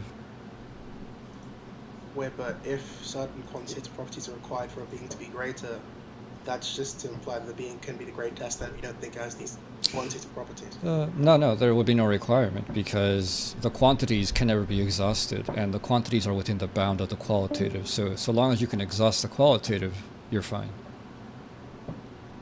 Okay, well, it seems like, let's give an example. So, do you not agree that being is better than another being just in case it does more good actions, all else equal?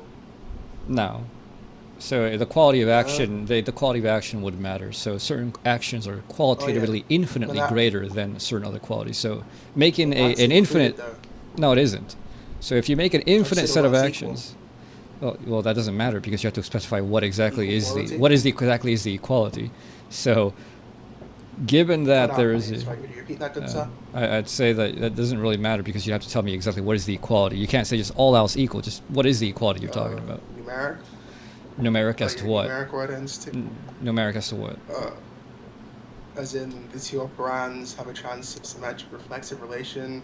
No. I'm asking about like numeric as to like what domain? What are you talking about? So we're talking about the maximal. Domain would just be. Well, yeah, just containable object. Then you'd want to say that the quantities are members of this domain. You can't just do that. Objects. You can't just do that. No, you can't. You can say that, but you can't do that. Pretty easily, man. You can say that, but you can't do that. That's the same thing that mathematicians do. Oh, we have the set of all finite numbers. Well, it's like. Why couldn't I add two qualities to a domain? You can say that. Collection of objects. You can say that. You can't do that. Well, that's just a question. I was just asking, like, why. Well, no, like I'm saying, like you can say that, but you can't do it. It's the same thing that mathematicians do when they say we have the set of all natural numbers. You can say that, but you don't actually have that object at all. And so all that you say is just a bunch of like nonsense. Wait, I actually have a question. I'm not saying we have the. I'm not saying we're realists about these mathematical items. You can be a nominalist and still say, in some fictional sense, given some interpretation of having, that we have the set of natural numbers. But look, so, I mean, I think your critique's really good, so I'm going to concede. I actually do agree with what you're saying. I'll leave it at that. Yeah. All right. It's a little weird. Wait, you can't add quantities to a set, so you can't make an array in programming. You can't do that, or what does it mean to do that? The fact you said that's like shocking. What? No, you actually just can't add quantities. When you say add quantities, what you mean is that you just expand the array. But we're just saying we have a set of things. We define the set.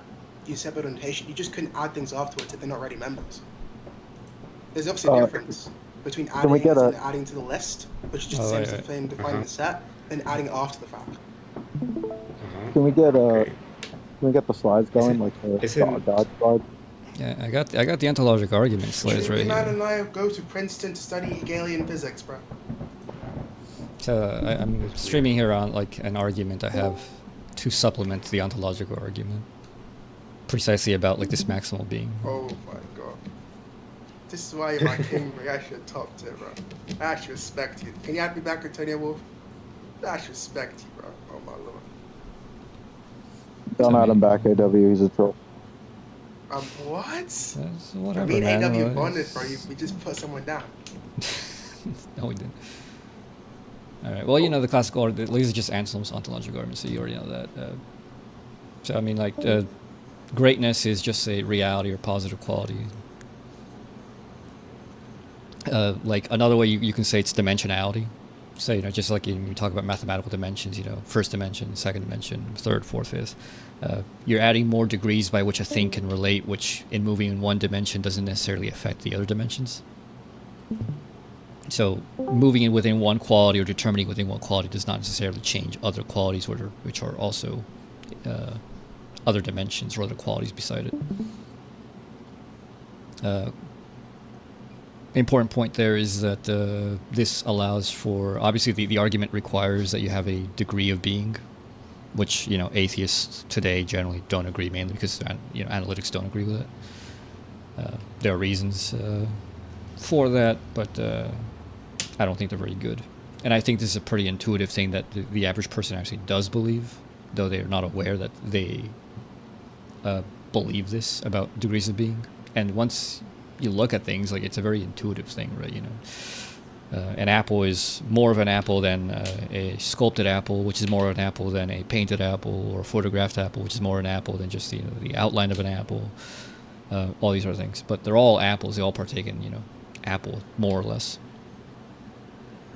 God is not predicated with the quality of greatest conceivable being. That's why a lot of people make these bad arguments where they go and say, well, you know, I define my conceivable being as a pineapple. Well, it's not that greatest conceivable is some predicate that you append to God or append to the pineapple, and there you go, it works. No, God is the identity called the greatest conceivable being. It's just a name. So God doesn't reference a pre-established object. It's just the greatest conceivable. That's just a name. This issue of, like, what is it referencing? Is it referencing an entity? Is it referencing a concept? It's not referencing either. So we can conceive of something greater than a concept, so it cannot refer to a mere concept. The operative meaning in the argument is maximal greatness and the understanding of the comparison of greatness, which is a process of conception in the sense of generation. So this is very weird, because the reference is really to a process of comparison, which is supposed to be exhausted.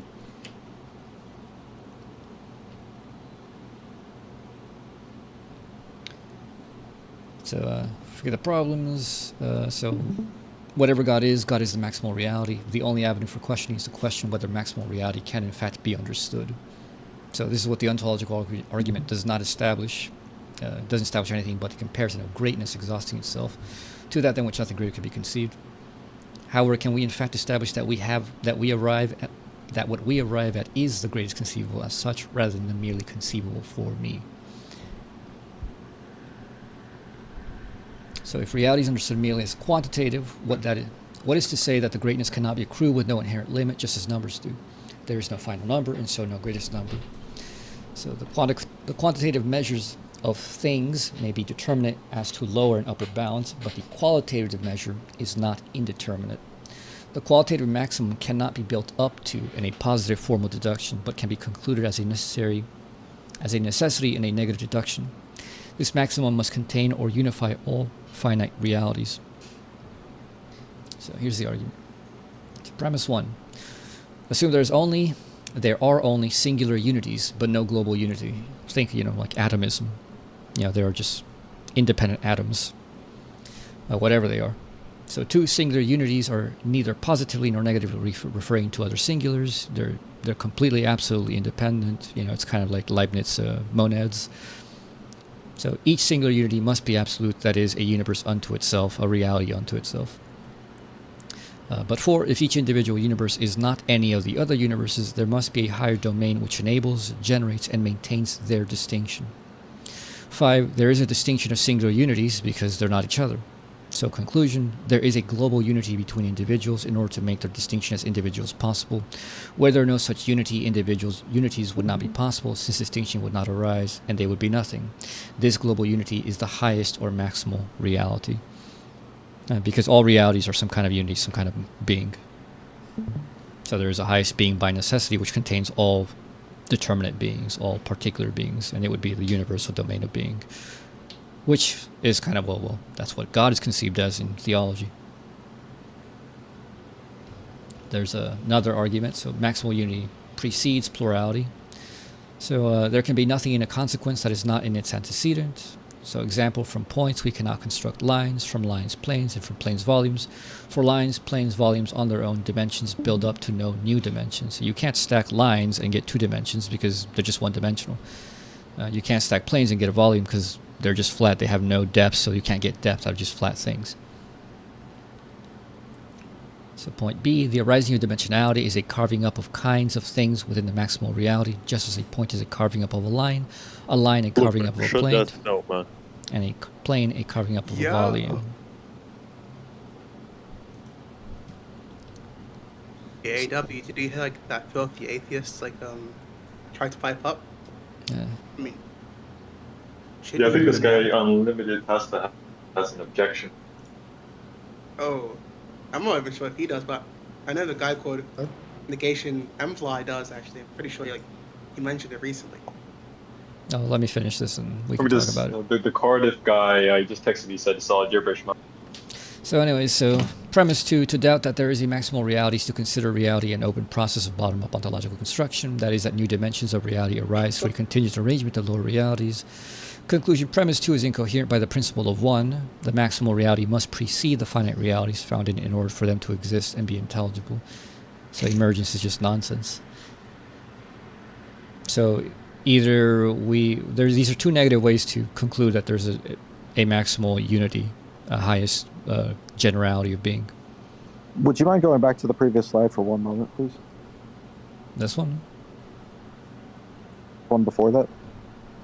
Yeah, this is just the Neoplatonic argument of, consequence.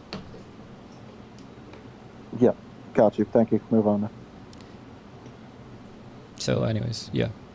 So I think these two arguments are basically irrefutable. If you understand what they're about, then you basically have to agree. Just same thing as the regular ontological argument.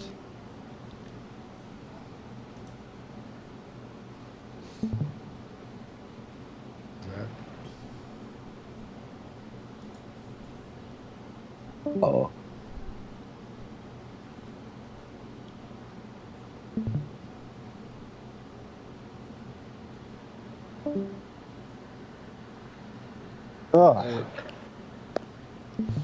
Well, I don't know if there's anyone else here that is not a theist.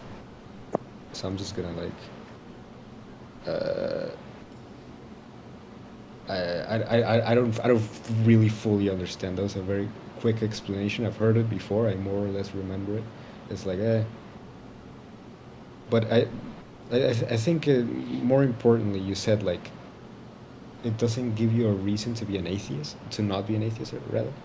Well, it gives you a reason to have a positive ontology that has a qualitative maximum, and if you grant that, there are certain things that then you are going to have to grant that basically are going to force you into the theist position. Okay, well, you obviously think that there is a qualitative maximum, in your ontology. But if someone else didn't have one, you would say, just within the constraints of this argument, it is logical for someone who doesn't have a maximum being to just be yeah, no, I reject this. No, because if you understand what this says, this is not already presupposing. This is saying it's unintelligible to not. Yeah, this one is saying that assume that there is no maximum, so everything is just singularly distinct and separated, absolute onto itself. They are just independent things. Okay. That they are not collected together in some higher domain. They're just separate. Well, the fact that there are separate things requires necessarily a higher domain by which they're separated. Otherwise, they couldn't be separated at all. Okay. So, an example that I give people... An example that I give people is this. Think about objects, bodies in space. So what makes the Earth and the Moon separate is space. If space is removed, there is nothing to keep matter away from matter to create bodies in the first place. There can't be bodies. So there can't be the Earth and the Moon or the Sun or anything else. The singularities of matter are only possible in the domain of space in which they are divided. That domain contains them, but it also separates them. So it unifies and separates at once. Likewise, if there are any separations of any kind, this requires always something that is the unifier and the separator of those. Okay, fair enough. So that's kind of that term. Is that it? Because you said that it's there has to be a higher plane. Yeah, but is that just in any sense? Because yeah, in any sense. You also made the example of the apple, doing copies. Because I don't think that I just don't agree with the copies thing. I don't think it makes so much sense. I would say Like if you make a representation of an apple, then it's just that. Like it's not an apple at all. There are no degrees to it. You said it yourself. Base example made more sense. No, you said it yourself. You can't escape it. So you said it's a representation of an apple. So you recognize that it does in fact partake. And so it is apple in the visage, but it's not apple in the actuality of being the full fruit. But that's exactly what it means. That it is an apple to a degree. So there are degrees of being something. Yeah, but you're saying it actually partakes, like kind of like how Plato says it, right? Like it literally partakes from the topus uranus. Like literally, that's what's going on. Yeah, but I don't think that's what's going on. I just think you're literally drawing a number of. You might have a number of pixels in a screen that really no entity would recognize as an apple except someone with eyes that looks at it. And yeah, but that doesn't matter. The I apple think it's just a representation. Right, but that doesn't change anything. That just affirms what I'm saying. So the desire to not say that is simply that this commits you to a metaphysics you don't want. But your own everyday lived experience is that you know exactly what it means to be a partial something, and that what a degree is of this kind. No, I don't think so actually. You do. You recognize that the image of the apple is an apple as an image. Yeah, but that's not a degree. Like that's you're saying like it is a degree. One thing is an image. So there is what it is to be. Well, not like there is what it is to be the visage of an apple. And the visage of an apple is the same both in a real apple and in a fake apple. It has the same visage. That visage belongs to the apple as an apple. And so you can take that visage and put on something that's not an apple. Oh. Okay. So it's you're attaching it to the visage. Yeah, we're talking about the representation. Well, the visage is a representation. It's not an apple. It's just a representing of an apple in the visage form. Or you can have the smell of an apple. That also is a visage of an apple, let's say. So these all belong to the apple. You recognize, oh, this is an apple. But then you recognize, oh, this is only the smell of an apple, but it's not the apple present before me. Oh, this is only the look of an apple or the texture of an apple, but it's not an apple before me. But all of these you recognize and you understand to belong to apples as such. And so like there is no problem with like this partiality of being. It's straight as it's a partial apple. It's a lesser apple. But Plato also was saying that there's a hierarchy, right? Yeah. I don't know if you hold to that. There's the apple in the topus uranus, and then there's the apple in this realm. Yeah, this realm. Sensuous realm. And then but I don't see how it sort of, so to speak, degenerates in that way, or how there's like a hierarchy. Why wouldn't it just be the act? Well, first of all, I'm not fully convinced on the topus uranus thing. I just think like the highest one, if anything, would be the one in the sensuous realm, and then the other ones are just all equally representations. If they're lesser apples at all, then they would just be that. Why would they be in a hierarchy? I mean, like for the things that are crafted, we would just say, yeah, they're just representations and they're abstractions of that kind. But they're still abstractions we recognize as abstractions representing the apple, and to that extent, they're lesser. And then we have failed apples, right? You know, apples that are genetically infertile or whatever, and to that extent, they're also lesser apples because they don't actualize what an apple as a nature is, you know, which is a fruit which contains viable seed of the next, you know, offspring. And then what you call the pure form, I would say, in my view, is the species. So every apple is nothing but the expression of its species as an apple, you know, or its genus. The genus is not a sensuous object. You know, I can't touch the genus, I can't eat the genus, but the genus is expressed in every single individual apple tree and the apples themselves and the seeds. All of these are nothing but expressions of this genus, which is a constant becoming in the world, which is a universal that unifies them all. And we know that it unifies them all because the apples themselves recognize each other, you know, as a genus. You know, you can breed an apple with an apple. You can't breed an apple with a cat. You can't breed an apple with an orange. There's actually a certain thing which the thing itself lays a boundary to what it will allow to affect it or interbreed with it or change its genetics in some way by its nature, of it itself. Can I ask you, have you looked into? I've been waiting to ask this, so the moment's passed a little bit, but I didn't really get a chance to ask earlier. Have you looked into in the analytic philosophy of science the whole supervenience reducibility distinction? Yeah, but I can't remember the exact thing right now. Like, to me, supervenience just seems like cope. It seems it's another magical thinking, just like emergence. Yeah, that's what I was going to ask you. Is do you think that that's a shell game or not? Yeah, I think it's a shell game. It's basically saying, here's something that is present, but we also don't want to give it the ontological status of being present. So, it's just this pure illusion, that does nothing. It's causally, inert.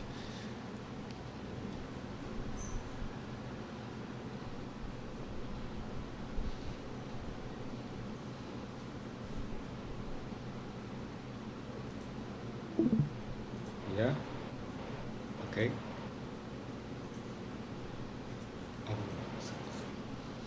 Yo, AW, did you lose connection? No, just stop the stream. No.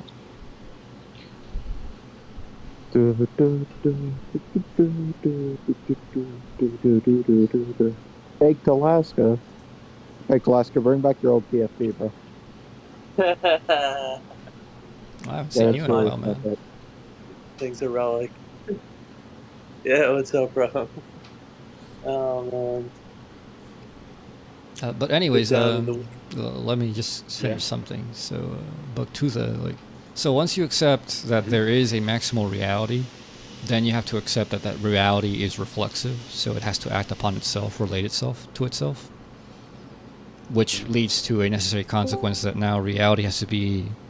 We know already that it's by that one argument that there's nothing in the consequence that isn't in the antecedent.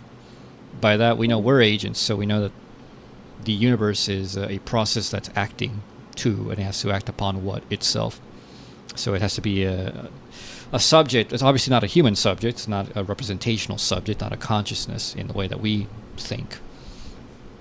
But then there's this structure of determining that the universe does upon itself, because there are determinate objects, there are finite things which have boundaries. So the universe gave itself boundaries to produce finite things, because the universe is itself not finite, it's infinite, it has no bounds. It's the greatest thing, it's the qualitative maximum. So in order for things to exist in it, it has to be the one that bounds itself. The universe is the greatest thing? Yeah, in this case. Because in this case? Yeah, in this case. It's a name, remember, God is just a name of the greatest being. Okay. And you can call it whatever you want. God is the universe. Yeah, so for an atheist, for the atheist, I would say switch from calling it God to calling it the universe. It makes no difference, because now when you make it reflexive, you have to accept that it's active, which is the domain of subjectivity. It makes itself an object to itself, as an actor upon itself. And what is it acting? So if it's the actor and it's its own object, it's acting upon its own acting, which means it's determining its own determining. So it's self-determining, which means that it's not deterministic, it's free, because it's not being caused by something pre-given. It gives itself its own rules of operation upon itself. And in the generality of subject as the active power, since it's acting upon itself to give itself, determine itself as an active power, normally we would say a subject that knows itself to be a subject and wills itself to be a subject is a person. And, that's the universe in a nutshell at that point. It's a person, because it's a subject acting upon itself, making itself a subject.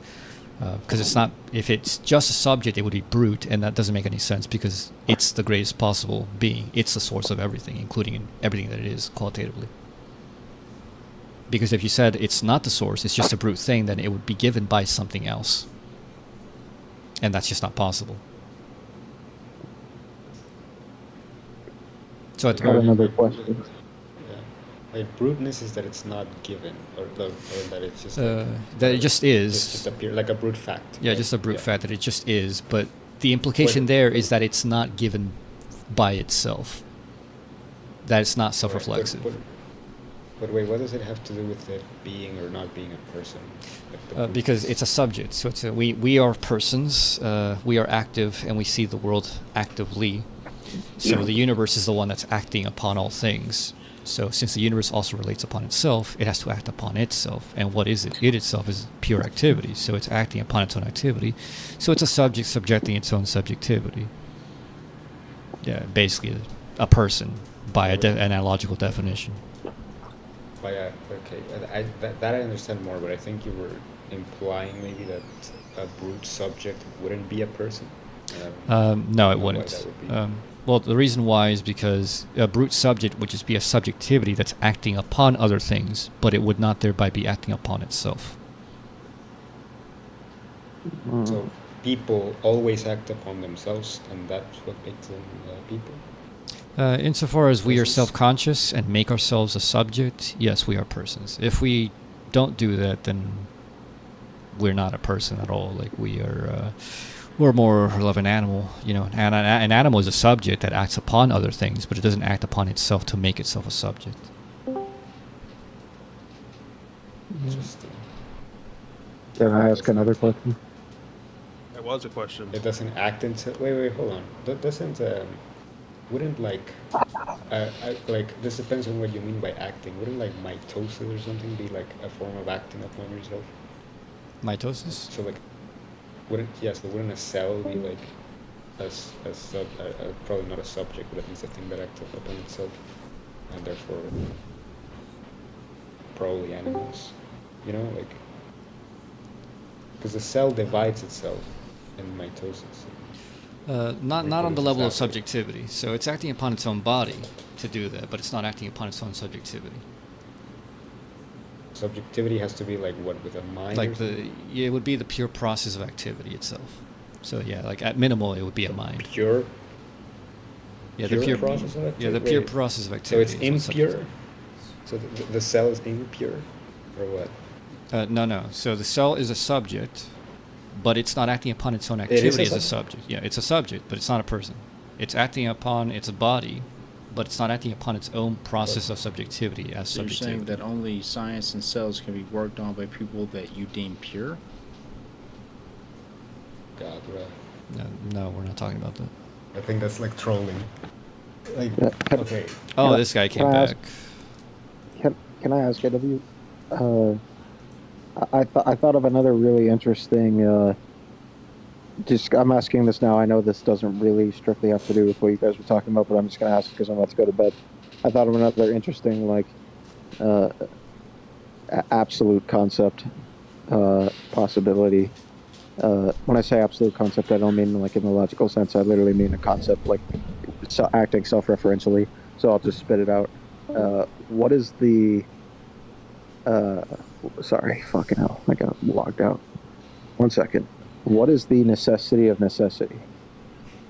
Necessity of necessity. It's a thing that produces itself. No. What is the necessity of necessity? Yeah, that is. Then so when you have a necessity, you're talking about the necessity of categorical necessity. Yes. It's just like the necessity contingency dialectic that, insofar as the thing is necessary, it's a determinate, finite thing. It sets the necessity is its connection to another thing, but then that connection itself makes it contingent. But then the contingency as contingent is itself unable to fail because the connection of two contingents is itself, belonging to the essence of contingency. So it cannot fail to be there, and that's what necessity is. Necessity is that which cannot fail to be, and so necessity becomes necessary through the contingency of itself. So it cannot fail to be necessary.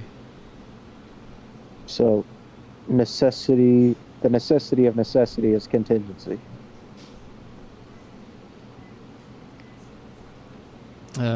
Insofar as you mean that what is necessary to necessity is contingency, yeah. No, but I'm not asking for what's necessary for necessity. I'm asking for the reason why necessity as such is necessary. Yeah, because contingency cannot fail to have the connection of contingency, so that's necessity. I see. Okay.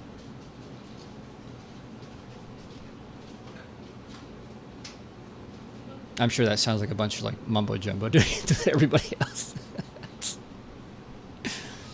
But it's so simple once you understand these things. You're like, oh man, like Hegelian arguments are like so short compared to everybody else's. Everybody else, like, premise 1, 2, and 3, but then like they have a fucking gigantic like argument or like essays behind it and to explain the whole thing. And then like, well, I mean, Hegel basically does as well. When you have to think about like the whole system that is required to get you there. But even in abstraction, I think it makes pretty good sense pretty quickly. We'll see about that, because I'm having trouble with that. sense. No. But like, hold on. If you want to keep going, I am confused. Like, the cell is a subject, but it acts upon its body, but not upon its activity. You said. Yeah. Humans act upon their activity, which is what makes them people. Yeah. What does that mean exactly? What is the human activity is the pure capacity of self-relationship, which in one way appears as self-consciousness, in another way, in the highest sense, appears as thinking, reflexive thinking, self-conscious thinking. So when the human being enters the process of education, they are entering the process of treating themselves as a subject of their activity and building it up as an activity through their activity. A cell does not do this.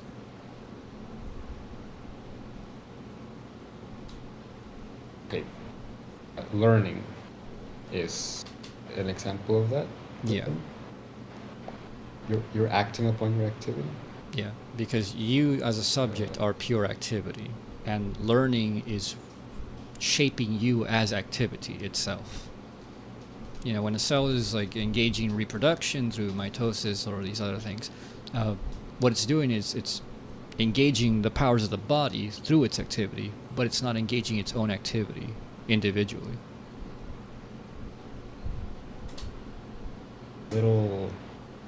It's a little weird. Okay, we said people are pure activity, which is something unique to people. Pure activity is just right. subjective. It's subjects. Like subjectivity is pure activity, and we have pure activity because our activity is universal. So animal activity or natural activity is particular. The animal has instincts and all these other things. The human does not. The human can be shaped towards many, many things, including just the activity of abstraction, which is completely natural. Oh. Okay, a little bit, but it can't. Pure activity can't just be subjectivity, right? Because you said cells are subjects. Yeah, pure activity is not just persons. It can also be. I would say even atoms have subjectivity to a certain extent. It doesn't have anything to do with consciousness. It has to do with this capacity to act, to determine. Atoms something. have pure activity. Yeah, they're an expression of pure activity. They don't have universal activity. But they have particulars. Okay. So universal activity, like humans can develop themselves to do like pretty much anything. Is that pretty much anything. That is? Yeah, including something that's supernatural, which is just pure abstraction, pure thinking of thinking. Okay, can't atoms also do that, since they pretty much make up all matter? No, at least matter-wise. Okay. Not as atoms. So atoms can take part in higher processes like chemistry and biology. But like that doesn't mean that the atom itself is like humans, subjective. Right? They make up humans. Yeah, but like that just shows they that make up humans. Yes, they do. But like that just shows that they are as a subject subjected to a higher subject that uses their powers for their own purposes.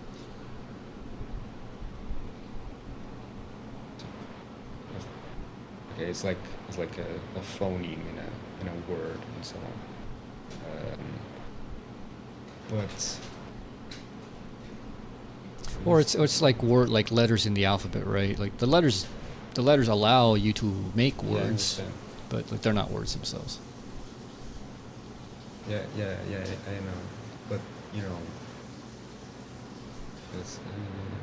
let me remember what my thought was with that. Like sorry, like I know it's probably frustrating for someone who like has thought about it, but for someone who is Oh no, I'm not bothered. just thinking about it, it's like what? I'm bothered. Well, yeah, you're autistic. Yeah.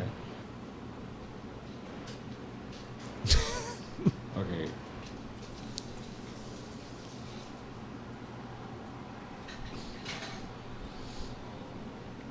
No, I mean like I spend a lot of time trying to think about how to communicate these things to people who aren't into this stuff, because like the people who are into this stuff like are a bunch of nerds who like are in academia and get PhDs and stuff, and they just learn how to talk to themselves and they don't talk to other regular people. Yeah, it's important, very important.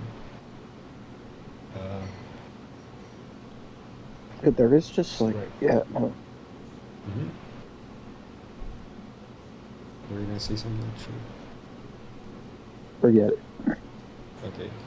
Well, we're talking about personhood, so it's just like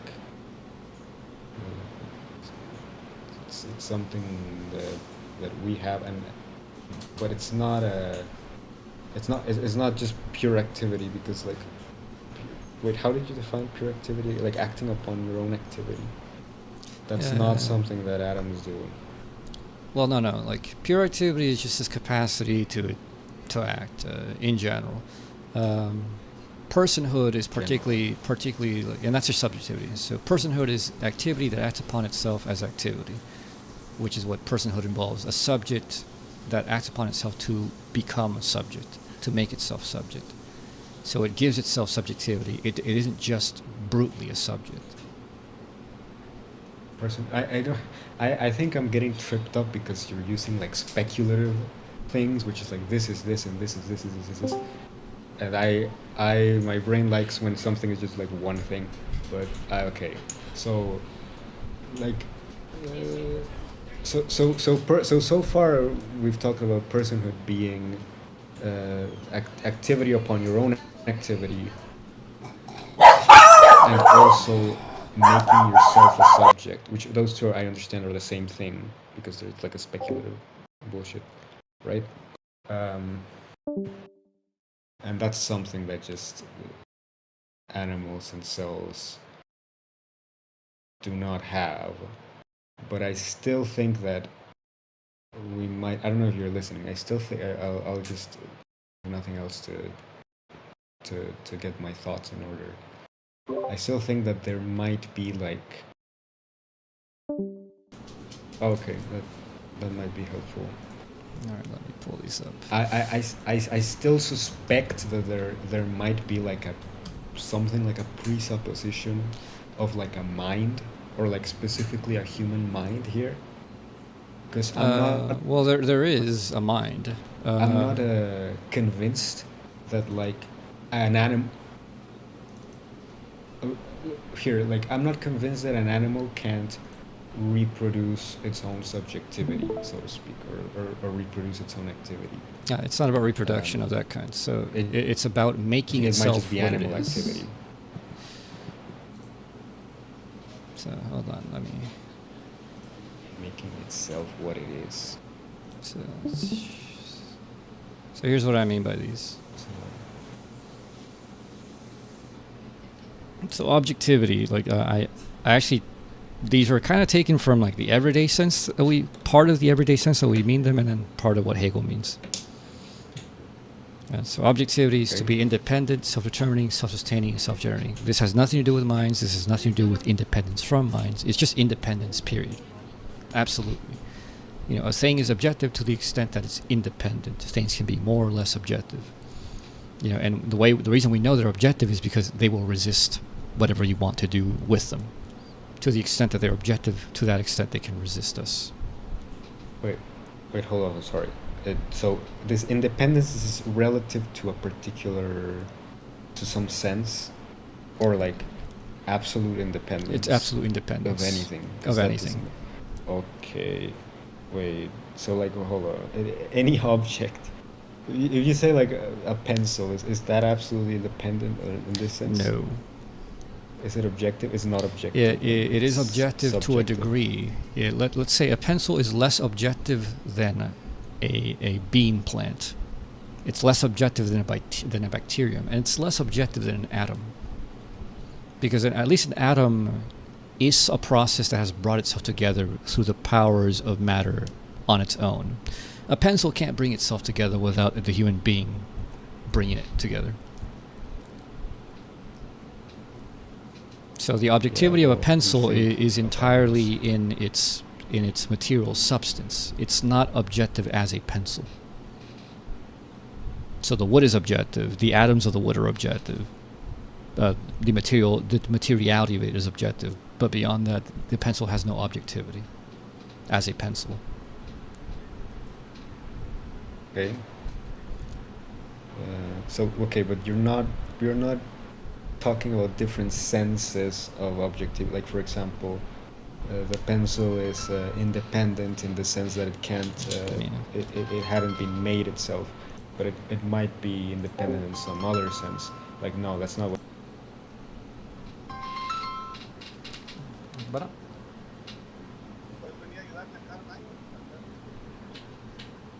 Okay, I see how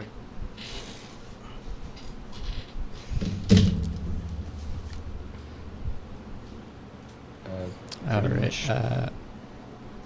Unfortunately, I got to cut this short. I have to help something real quick. But good chat, man. Yeah, no worry. We can catch up some other time. Yeah. If you're in your Discord, maybe I'd catch you. But